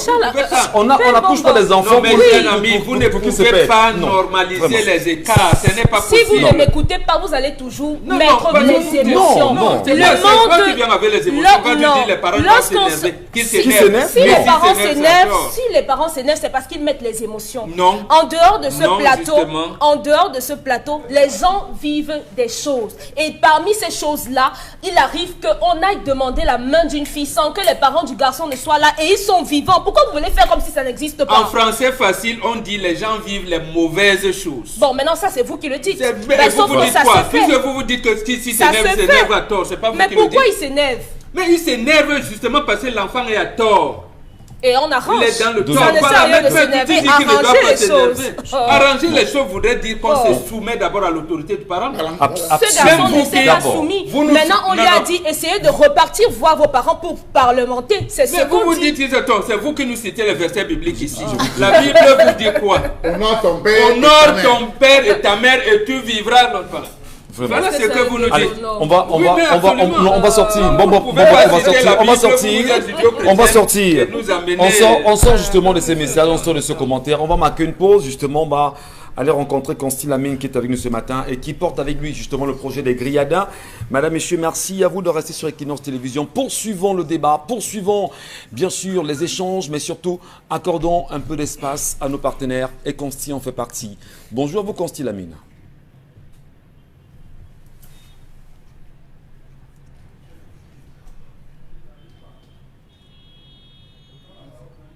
Allez, voilà, c'est bien parti. Constille, bonjour. On va poursuivre l'édition de ce matin avec vous, quoi qu'il en soit, madame, messieurs. Tout en... Oui, peut-être des SMS rapidement. Isabelle, Carole. Mon frère, n'oublie pas, si tu aimes ta femme, reste avec elle. Les membres de la famille qui ont accompagné le garçon doivent... Oui, poursuivez, poursuivez. Les membres de la famille qui ont accompagné le garçon doivent apprendre à communiquer. Ils devraient d'abord approcher les parents, les amener à comprendre que malgré l'âge, ils peuvent vivre heureux et surtout accompagner le jeune couple à trouver l'harmonie dans le mariage. C'est Bengi depuis Bonaberry qui envoie le message. Dans une relation amoureuse, l'âge ne dicte pas le cœur, mais le respect, le caractère, son apport sur l'évolution du couple. Merci et bonne continuité. Même si l'âge compte, c'est lorsqu'il y a une grande différence, alors que celle-ci est infime. Cela ne pèse pas dans la balance. Sinon, on devrait traiter la majorité des hommes de pédophiles, compte tenu du fait qu'ils sortent ou épousent des femmes dont ils sont les aînés de 25 ans au moins. Si le vrai homme n'a pas d'émotion, c'est que c'est un animal. Monsieur, c'est pas qui envoie le message. Ouais. Le garçon, Tout à fait. garçon, fille doivent se marier sans bénédiction des parents âgés de 21 ans, quitter parents, faire leur foyer devient un seul corps. Bon, ils pensent qu'à 21 ans, déjà, on n'a plus besoin de on n'a parents. plus besoin de la vie de ses parents. C'est ça, Il faut Dominique négocier. Audrey, vous rejoint. Non. Charles Abel, Vous non. rejoint. Il faut négocier. Que les parents se Il fâchent. faut négocier. c'est pas Tout d'accord. est parlementarisme. C'est pour ça que voilà. je Vous suis nous d'accord. rejoignez. Non, j'ai toujours été d'accord. Mais il ne faudrait pas qu'il y ait une sorte d'opposition farouche, brusque, sauvage et barbare. Sinon, on va se frotter justement Il n'y à un a jamais certain d'opposition comportement. barbare en Afrique, cher ami, justement. Les réalités sur le terrain sont ce qu'elles sont. Je suis sur le terrain des réalités. Moi, j'ai béni les mariages depuis plus de 40 Vous ans. n'avez Donc, pas béni tous les mariages. Bon, les vous mariages, avez parce que béni vous vous dites que certains vous avez mariages. l'expérience, vous Mais n'avez pas en plus face- d'expérience que nous. En Voilà. face, On dit ça tous les il y a jours. d'autres Je vous en personnes prie. et il faut Nous vivons composer ça avec tous les les deux. jours. Merci, C'est comme merci, ça. merci Dominique, merci Bombok. Constille Lamine dans un instant.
Alors une fois de plus, chers téléspectateurs, bonjour à tous et à toutes, et bonjour à tous ceux-là qui aiment manger la très bonne nourriture dans un cadre de rêve, dans un cadre de qualité. Et aujourd'hui, le concept Salaka revient, comme à l'accoutumée, parler de ce restaurant VIP, de ce restaurant de qualité qui est situé en plein cœur de Douala, au quartier Bonapreso, à la rue UTA. C'est bien entendu le restaurant Le Grilladan. Et ce jeudi matin, nous sommes là pour la grande actualité. Du côté bien sûr du restaurant Le Grilladan, cette actualité est la suivante. Retenez que depuis pratiquement quelques jours, le restaurant Le Griadon met à la disposition de sa charmante clientèle un buffet spécial. Un nouveau produit qui est bien sûr un produit de très bonne qualité. C'est tous les jours de lundi à dimanche à partir de 18h30. Oui, c'est donc ça la grande actualité du côté bien sûr du restaurant Le Griadon. Alors ceux-là qui n'ont peut-être pas le temps en journée et après le boulot, ou alors qui veulent sortir le soir entre amis, entre collègues, en famille, ou alors avec bien sûr avec madame, et même pourquoi pas seul, peuvent donc se rendre du côté bien sûr du restaurant Le Griadon à Bonaprison pour savourer ce nouveau produit, ce nouveau concept qui est ce concept qui vous permet de manger tous les jours de lundi à dimanche à partir de 18h30. Alors c'est quoi la grande particularité du buffet du Griadon dès 18h30? Tout d'abord, il faut rappeler que le soir, on a besoin de manger léger, on a besoin de manger soft, raison pour laquelle le Griadon vous permet d'avoir les repas camerounais de très bonne qualité à des prix vraiment les plus bas. Et ces repas sont bien sûr accompagnés d'une braise. Ah ben oui, c'est ça la grande particularité du restaurant Le Griadon pour ceux qui vont le choisir dès 18h30. Une fois qu'on est au restaurant Le Griadon à Bonaprison, quand on est installé, d'abord le cadre l'accueille, un décor uniquement pour la soirée. Vous avez des entrées, vous avez des plats de résistance, vous avez des desserts et tout ceci accompagné d'une braise de qualité. Vous avez le choix entre la sole, le gnomon, le bar, la dorade ou la carpe de votre choix, un gros poisson qui est braisé dans de très bonnes conditions. Et bien entendu, il n'y a pas que la braise. Vous avez également les repas camerounais tels que le ndolé, la sauce gombo au crabe. Oh là là là là, imaginez le goût de ça. Regardez bien sûr le décor. Donc, chers téléspectateurs, pour ceux qui ont besoin de manger, pour ceux qui veulent réserver, les numéros de téléphone, vous les avez. Retenez également que le restaurant Le Griadon, c'est également les plats emportés, c'est des livraisons dans les maisons, c'est des livraisons également dans les entreprises. Et ceux qui recherchent un cadre pour des mariages, des anniversaires, des réunions d'entreprise, le restaurant Le Griadon, c'est plus de 350 mètres carrés d'espace à votre disposition. Merci, ces images merci, sont les merci, images réelles. merci, les merci, numéros, vous les avez. merci. Bon appétit à tous et à toutes. Merci. Rendez-vous tous les jours Merci. de lundi à dimanche à partir de 18h30. Consti au Lamine, restaurant merci Le beaucoup. Griadon. Merci beaucoup. Merci infiniment. Allez, on va poursuivre avec la revue des réseaux sociaux. Isabelle Carrosse-Zopet ce matin, avec vous également. Qu'est-ce qu'on doit dire? Qu'est-ce qu'on doit retenir? Que nous disent les internautes ce matin? Alors, les internautes ce matin ont choisi bien évidemment vraiment de parler ou encore de s'arrêter sur ce communiqué bien évidemment du ministre du Commerce, Luc Magloire Baga Atangana, qui met en garde, qui menace même à la limite, qui dans ton martial a choisi de s'exprimer ou encore de s'adresser au directeur général de Cimencam et surtout concernant l'inflation au niveau du prix du ciment. Il dit bien évidemment dans cette correspondance qu'il apprend de différentes sources que vous vous apprêtez à procéder à une énième augmentation unilatérale de vos prix au mépris de mes mises en demeure antérieures et de ma main tendue pour une concertation. Il voudrait donc bien évidemment informer par la présente que si cette mesure que je considère comme la défiance et de la provocation venait à être mise en exécution, je me verrai dans l'obligation d'ordonner la pose des scellés sur vos installations. Alors, un communiqué qui pour certains a été apprécié, mais qui pour d'autres a tellement de limites parce que justement, s'il faut s'indigner de l'inflation des prix sur le marché ou encore sur des produits, pourquoi ce n'est que sur Cimencam qui fait une fixation bien avant lui? On a l'impression que c'est du deux poids deux mesures. Hein. Oui, ou encore peut-être qu'il y a autre chose. Ouais. Une affaire peut-être qui a mal tourné ou alors un truc qui n'est pas suffisamment bien précis dans ce communiqué. Voilà. C'est d'ailleurs un communiqué rendu public il y a environ, on va dire, 48 heures aujourd'hui, mais qui continue de faire débat et donne la parole à plein de Camerounais. Qu'est-ce qui peut expliquer, à votre avis, Mbombo Bengan Kandji, qu'est-ce qui peut justifier quand même une interpellation aussi chaude du ministre du Commerce? Est-ce qu'au moins, comment vous comprenez ça? Comment vous comprenez cette interpellation? Quelle analyse vous en faites-vous? J'apprécie l'acte du ministre du Commerce. Ouais. J'apprécie cet acte pour plusieurs raisons. La première raison, c'est qu'il y a un cadre de concertation qu'ils ont mis en place et que le ciment entre dans le cadre des produits où les prix doivent être homologués. Vous ne pouvez donc pas être dans ce cadre et commencer à prendre des mesures de manière unilatérale. Et deuxièmement, il a une brigade de contrôle des prix au ministère du Commerce. Et brigade-là devrait continuer, comme disent certains internautes, de vérifier est-ce que le prix homologué est le prix qui est sur le terrain. Là, il appartiendra aux commerçants, aux grossistes et autres de poser les scellés sur leur invitation. Mais ici, il fallait effectivement intervenir comme il a fait. Parce que s'il avait laissé Simencam augmenter les prix de manière unilatérale, venir reposer les prix, justement, ça aurait produit d'autres j'allais dire, d'intervention, lobbying par-ci, par-là. Et vous savez ce que représentent certaines multinationales, surtout françaises ou occidentales chez nous.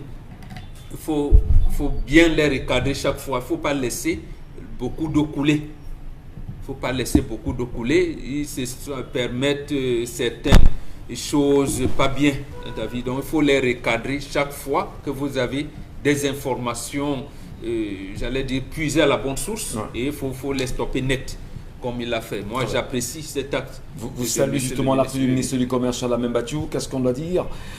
Qu'est-ce que vous faites comme analyse de cette sortie de Luc Magloire Mbaga-Tangana? Monsieur Michel Ngachou, je fais une analyse. Vous savez qu'on ne peut pas s'éloigner du fait qu'il y a quelques jours, le chef de l'État a reçu Aliko Dangote. Ils ont discuté pendant longtemps sur certains sujets, monsieur Michel Ngachou. Nous sommes sur les dits, mais il y a des non-dits encore qui n'ont pas encore fuité. Attendons tout simplement de voir ce qui est en train de se préparer, monsieur Michel Ngachou. Nous ne sommes pas dans les secrets de Dieu, mais les analyses commencent déjà à se faire par rapport à la visite. Ça, c'est le premier point.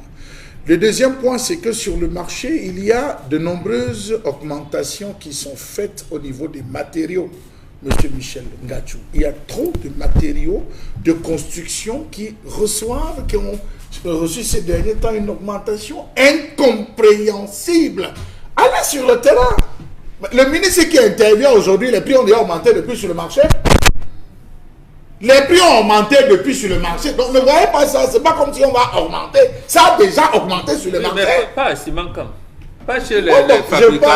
Je parle des gens qui vendent dans les quartiers. Oui. Que ça a déjà augmenté là-bas. Ils augmentent à leur guise. Ils augmentent à leur guise. Tout à fait. Disons la vérité concrètement. Vous allez dans la zone de l'Orbe-Sou, là-bas, ceux qui sont en train de construire où il y a ça.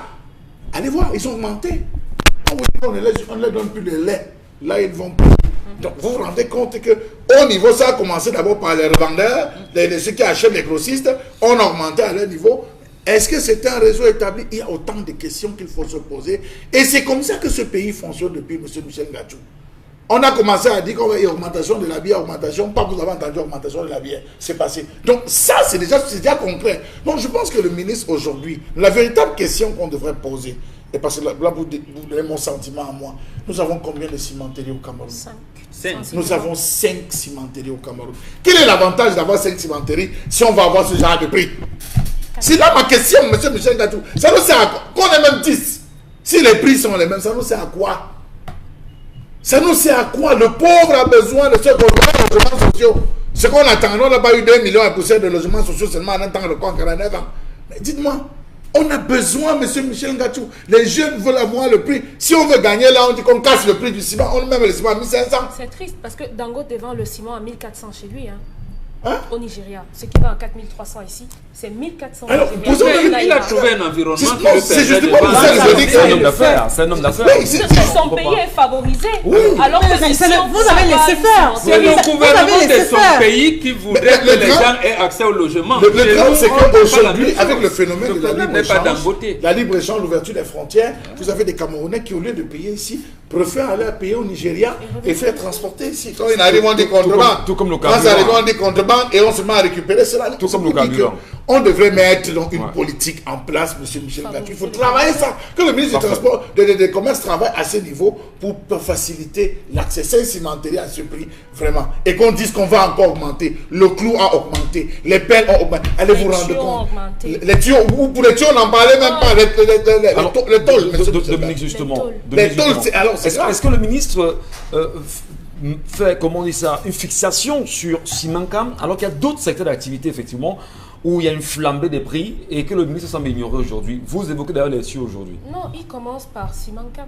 Il commence par là, en attendant d'avoir d'autres rumeurs, parce qu'il parle de sources qui lui ont révélé qu'il y aura une augmentation dans les prochains jours. Mais sur le terrain, lorsque vous avez 5 000, vous avez un sac de ciment et le transport jusqu'à l'endroit où vous allez, si vous n'allez pas très loin, parce que c'est 200 pour la moto pour vous ramener votre sac de ciment, 200 par sac. Donc vous êtes à 5 000 francs pour le sac de ciment. Je crois que si on en arrive là, on va réduire considérablement le nombre de Camerounais qui auront l'envie de se projeter en établissant leur propre bâtisse. Quand je prends le parallèle avec Dangote, c'est pour dire quoi? C'est pour dire que Dangote, dans son propre pays, favorise les citoyens en leur donnant le sac de ciment à 1000 naira. Quant au Cameroun, ils vendent ça à 4800. Donc s'il y a une perte, si on peut appeler perte dans son pays, il compense ici. Maintenant, notre société nationale nous favorise comment? Quand on nous fait... nationale. Elle n'est pas Ciment nationale. Cam. C'est le groupe Lafarge. C'est le groupe Lafarge, c'est pas national. Justement, et c'est pas Dangote. Ce sont les Français. C'est l'environnement camerounais qui ne veut pas que les populations aient accès au logement. Donc c'est que Dangote, s'il arrive au Ghana et il trouve qu'il peut vendre ça de C'est moins cher au Ghana, à un cedi, donc l'équivalent de 500 francs. C'est moins cher. Il va le vendre à un cedi. Mais pourquoi on dit cimenterie du Cameroun alors? Mais c'est le nom qu'on a donné. C'est chocolaterie du Cameroun. Choco Cameroun, c'est pas C'est pour nous. pas camerounais. Donc voilà. On passe le temps, bien sûr. Aluminium du Cameroun, c'est pas pour nous. On n'en a pas. On passe le temps à charrier les Ivoiriens que la Coupe n'a pas été pour les Ivoiriens. Même le Cameroun ne vous l'a pas. Il faut le dire. Isabelle Caron, d'autres sujets. Je vous en prie. Elle ne savait pas. Même le Cameroun ne vous appartient pas. Et c'est justement là-dessus qu'on parle quand même de la nationalisation. Au Cameroun, on s'en fout. Excusez-moi, en tant que Camerounais, en tant que citoyen, on dira que M. Ngatchouzé, le modérateur, n'est pas aux avis. Mais c'est fou qu'au Cameroun, qu'on n'ait pas d'entreprise nationale. Il n'y a pas de cimenterie camerounaise. Vous êtes allé à Guidère. Vous avez vu le taux en termes de pollution qui est organisé par ce groupe. Avec le marbre. Le marbre, c'est ce même groupe qui est dans le marbre, qui est dans la Pouzzolane et tout. Je peux vous en citer. C'est la France qui est là-dedans. Donc vous comprenez pourquoi, à chaque fois, les intérêts français, quand c'est menacé, tout de suite là, on envoie Macron. Mais c'est quand même grave parce que c'est incroyable quand même. Vraiment, les gens agonisent. Le SMIC est à combien? 36 000. Voilà. Donc si vous avez 36 000 francs. Dites que en voulant rester national, on a tué, nous-mêmes on tue les Camerounais. Parce que comment comprendre quand vous avez le SMIC à 36 250 francs et que vous faites le passeport à 110 000 francs? Ça ne s'explique pas. Ça s'explique comment dans ce pays? 36 000 francs de SMIC, le revenu moyen, c'est 110 000 francs. Ces 36 000 francs peuvent acheter combien de sacs de ciment pour permettre à un citoyen lambda un jour espérer avoir une maison? 8 sacs. Voilà. Tu auras donc une maison en quelle année? Non. Avant d'acheter le gravier, je voudrais humblement, puisqu'on évolue, on va mettre les Owan de côté. Je posais une question à des confrères il y a des jours. C'est assez choquant. Nous sommes réalistes. Au Gabon, en Côte d'Ivoire, c'est 30 000 francs. Comment on vous fait 3 fois le SMIC? 36 000 francs, c'est 250. Et vous avez le passeport à 110 000 francs. Je posais la question il y a quelques jours à des confrères, d'ailleurs dans un forum WhatsApp, je dis mais moi je veux comprendre.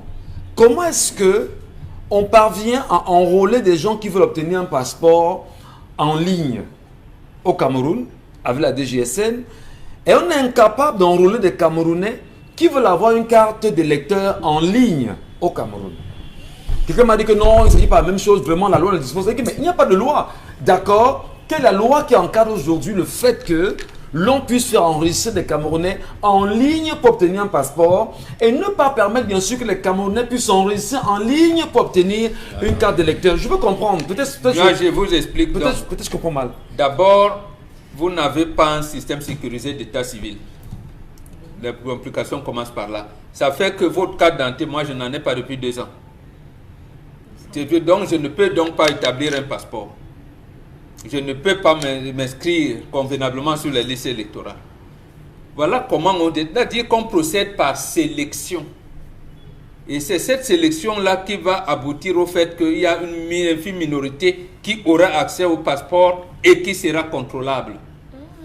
Parmi lesquels les doubles nationalités, ainsi de suite, ainsi de suite. Voilà comment on est en train de geler le processus.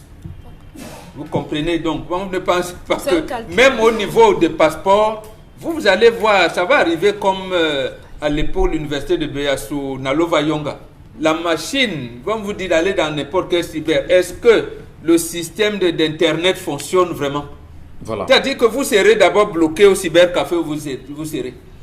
Et puis, scannez les papiers, envoyez. Vous n'avez pas envoyé, on vous a dit d'envoyer par format JPEG, vous avez envoyé par PDF, reprenez. Non, envoyez plutôt par PDF. Bon, vous allez passer là les jours. Voilà comment les choses vont, cher ami. Donc, les blocages, on les fait comme Donc ça pour vous faire miroiter. le système est bien huilé. Il est tout à fait. On fait tout pour empêcher les Camerounais d'exprimer leur volonté et de faire entendre leur voix. Merci à ceux et celles qui m'ont envoyé pas mal d'images concernant la charte de l'impérialisme. Beaucoup sont allés télécharger. Remonter Dominique Audrey, elle peut s'écrouler. Remonter Dominique Audrey peut s'écrouler. C'est maintenant qu'elle réalise qu'on arrive au Cameroun. Non, il n'y a pas. Non.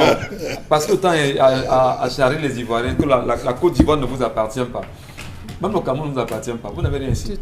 Rien. Tu vois, c'est Rien. un cas, tous ces celui-là, comme Oui, le chocolat. Non, laisse tomber. Comme elle aime les Non, chocolats, il n'y a là, qu'à elle voir. raconte. Lorsque vous entrez dans un supermarché, tous les produits que vous voyez, à 80%, viennent d'où? Isabelle, d'autres sujets. Parce que là, le Cameroun, ça c'est le Cameroun chaud, chaud, chaud. Comme disait quelqu'un. Merci pour l'expression. Le Cameroun chaud, chaud, chaud. Autre sujet, justement, on va toujours de mal en pire. On parle de cette déception du ministre de la Santé publique, Dr Manaouda Malachi, justement, qui a tenu à l'exprimer lors de la visite du centre hospitalier régional de Marois, où il s'est rendu cette semaine. Voilà, il n'est pas passé par 4 chemins pour justement exprimer son courroux au regard de l'avancement des travaux dans ce centre hospitalier régional de Marois, où on parle du taux d'exécution des travaux à 48%. Et il faut dire que c'est un chantier qui a été entamé le 3 mai 2017. Bravo. Je vous laisse vous-même faire le Et décompte. qu'il y a déjà eu au moins 2 prorogations. Trois prorogations Voilà. de délai. L'entreprise en charge à bénéficier. 48%. Donc, ça, 3 ans. 48%, on est toujours à cela. Et c'est vrai, elle fait valoir la survenue du Covid pour justifier franchement. ce retard dans l'avancement des travaux. Une situation qui reste très C'est vous. préoccupante. C'est vous, cher Lamine Mathieu, qui avez révélé le ministre de ce sujet. Vous en parliez encore hier, le ministre était calme où il était.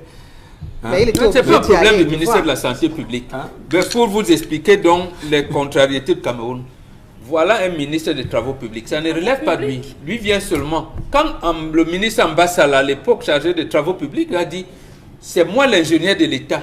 Je dois regarder tout ce qui est un trait à ce qui est construction pour l'État du Cameroun. On lui a dit, monsieur, ce n'est pas pour ça qu'on vous a nommé. Donc, la Il a mafia- dit, il la- a sorti la- le la texte, mafia il a décide. présenté à Yann Philemon. Il dit, Ouais. mais monsieur le Premier ministre, le texte qui me nomme en 2004 dit que Yann Philemon dit que qui t'a dit de faire ça?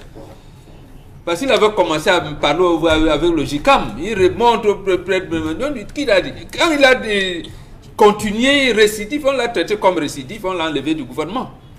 Donc en réalité, Manaouda, il a c'est même pas été, lui. On va lui dire que tu es ministre, attends là-bas. Ouais. Attends qu'on te donne le bâtiment. Tu es là. Le ministère des marchés publics n'est pas venu. Le ministère des travaux publics n'est pas. Toi, tu viens faire quoi là? C'est ton travail.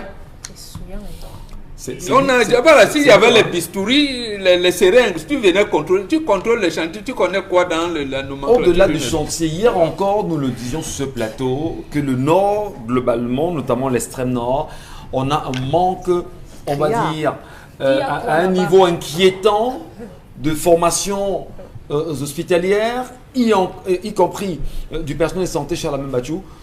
Vous aurez rêvé le ministre hier quand même.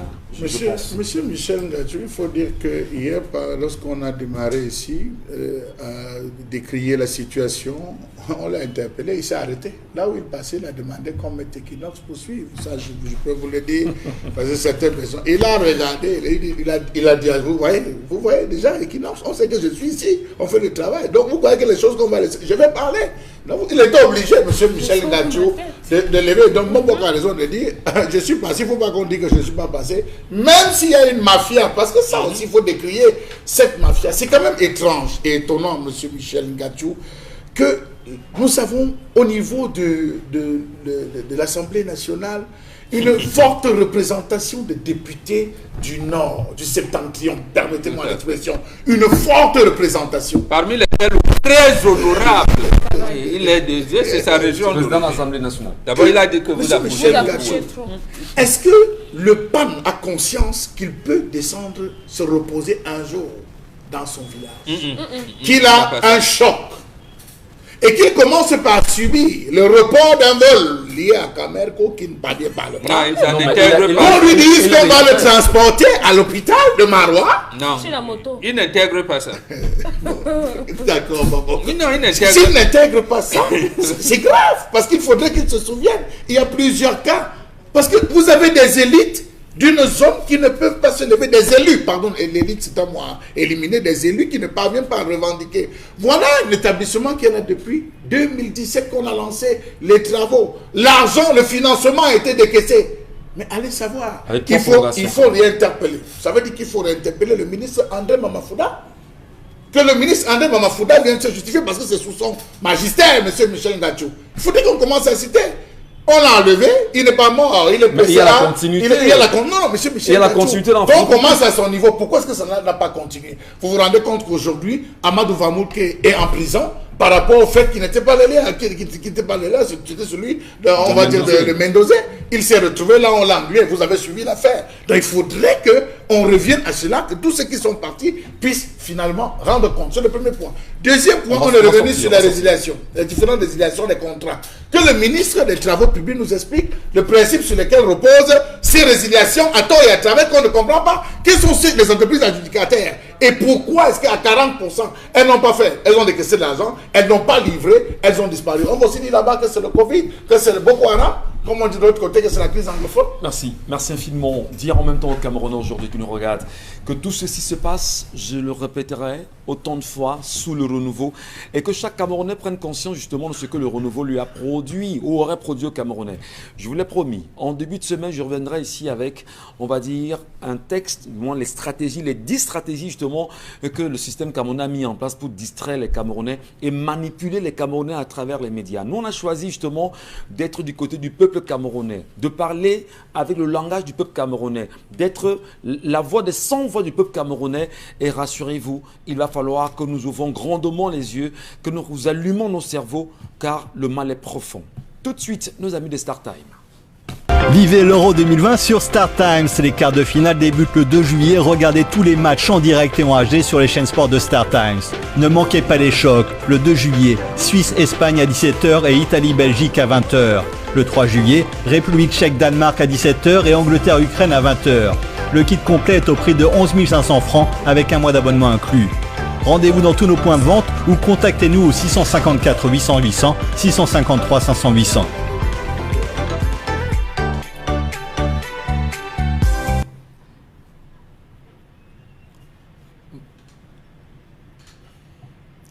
Voilà, bon retour et bonjour à vous StarTime. Bienvenue ce matin sur Equinox Télévision. Bonjour Michel, bonjour chers téléspectateurs. Merci d'accueillir StarTime chez vous. Et nous parlons encore ce matin de StarTime. Les huitièmes de finale de l'Euro sont à présent terminés. Et oui, les huitièmes de finale de l'Euro sont terminés. Entre samedi et mardi, nous avons assisté à de très belles rencontres, mais aussi à de très belles surprises, hein, ou bien bon, de mauvaises, hein, ça dépend de quelle équipe vous supportiez. Donc notamment les équipes du groupe F, groupe qu'on qualifiait de groupe de la mort, avec des équipes comme la France, le Portugal, l'Allemagne, la Hongrie, sont tous éliminés de la compétition. Donc on a eu notamment lundi la rencontre Croatie-Espagne, hein, les Espagnols qui sont arrivés à bout des Croates par 5-3. Donc c'était un match assez chaud. Les Croates ont cru jusqu'à la 92e minute quand ils ont égalisé à 3-partout contre l'Espagne. Donc il a fallu les prolongations pour que l'Espagne s'impose face à cette équipe de Croates. Et par la suite, nous avons eu la rencontre France-Suisse. Donc la France qui est arrivée jusqu'au pénalty, hein, donc cette équipe de France qui a déçu beaucoup de monde avec Kylian Mbappé qui a raté un penalty qui devait qualifier son équipe pour les quarts de finale. Donc malheureusement, il y a beaucoup qui rappellent un peu à Kylian Mbappé ses origines camerounaises et tout. Mais on espère que la suite de la compétition sera autant chaud que d'habitude. Voilà. Et on parle bien sûr des quarts de finale qui débutent ce vendredi sur les chaînes de sport Star Time. Oui, les quarts de finale débutent demain avec des matchs pas moins alléchants, notamment Suisse-Espagne qui se déroulera à partir de 17h. Par la suite, nous aurons la rencontre Belgique-Italie à 20h pour ce qui est de vendredi. Samedi, deuxième journée de ces quarts de finale, nous aurons la rencontre République tchèque contre Danemark à 17h. Et enfin, Ukraine-Espagne à 20h. Et nous parlons bien sûr du kit StarTime qui est actuellement en promotion, vous dites au prix de 1000 francs CFA. Oui, au prix de 1000 francs parce que StarTimes, dans l'optique de permettre à toutes les populations africaines, notamment camerounaises, de se rapprocher de la télévision numérique, de pouvoir s'abonner à la télévision numérique, a lancé une grosse promotion. Donc le kit qui coûtait habituellement 5000 francs coûte maintenant 1000 francs CFA. Donc le kit est composé d'un décodeur haute définition et d'une parabole à 1000 francs seulement. Donc une fois que vous avez acheté ce kit, vous devez souscrire à un premier mois d'abonnement. Le bouquet Tout Star Times qui coûte 10 500 francs et qui comporte plus de 160 chaînes, notamment des chaînes d'information, de films, de musique, de telenovelas et même aussi des chaînes pour enfants, étant donné que nous sommes déjà dans les vacances et tout. Donc les tout petits ne vont pas du tout s'ennuyer sur les chaînes de Star Times. Donc avec 1000 francs le décodeur et 10 500 francs pour le premier mois d'abonnement, vous pouvez profiter pleinement des bouquets de Star Times. Et si vous souhaitez qu'un technicien agréé vienne vous installer, vous rajoutez la modique somme de 5000 francs, ce qui revient globalement à 16 500 francs au lieu de 20 500 francs comme à l'accoutumée. Allez, on parle également, est-il possible de regarder la télé directement depuis son téléphone portable? Avec Star Times On, c'est possible. Pour les personnes qui n'ont pas la possibilité de regarder notamment les matchs de l'Euro sur leur écran ou même si il y a des coupeurs d'électricité, vous pouvez vous rattraper sur votre smartphone en téléchargeant gratuitement l'application Star Times On. Donc vous téléchargez l'application, vous vous inscrivez et vous avez accès à certaines chaînes gratuites, mais aussi à des chaînes payantes qui vous donnent l'étendue de toute notre offre, hein, notamment les matchs de l'Euro. Il y a aussi les Jeux Olympiques qui commencent dans un mois. Il y a les compétitions européennes qui vont reprendre à partir de septembre. Donc, toute une panoplie de programmes à suivre sur l'application Star Times On. Allez, rapidement, les contacts, on les a au bas justement de l'écran. Nous vous remercions infiniment à vous. Merci d'être passé chez nous ce matin, madame, monsieur. Merci. Et surtout, à bientôt. On va certainement se séparer ce matin en saluant toute l'équipe ici présente, en saluant notamment le réalisateur de ce jour, Emmanuel Wapi, Mitterrandam derrière les caméras, et vous, bien sûr, qui est resté chez vous à nous regarder, madame, monsieur. Nous nous retrouverons demain, tout en saluant la présence ce matin à Douala du professeur Maurice Kamto, et qui est d'ailleurs qui va justement présider le jury constitué pour la soutenance d'une thèse de doctorat en droit public d'ici à Douala. Et on nous fait savoir que beaucoup de Camerounais sont justement en direction du campus pour saluer leur champion. À demain, 10h.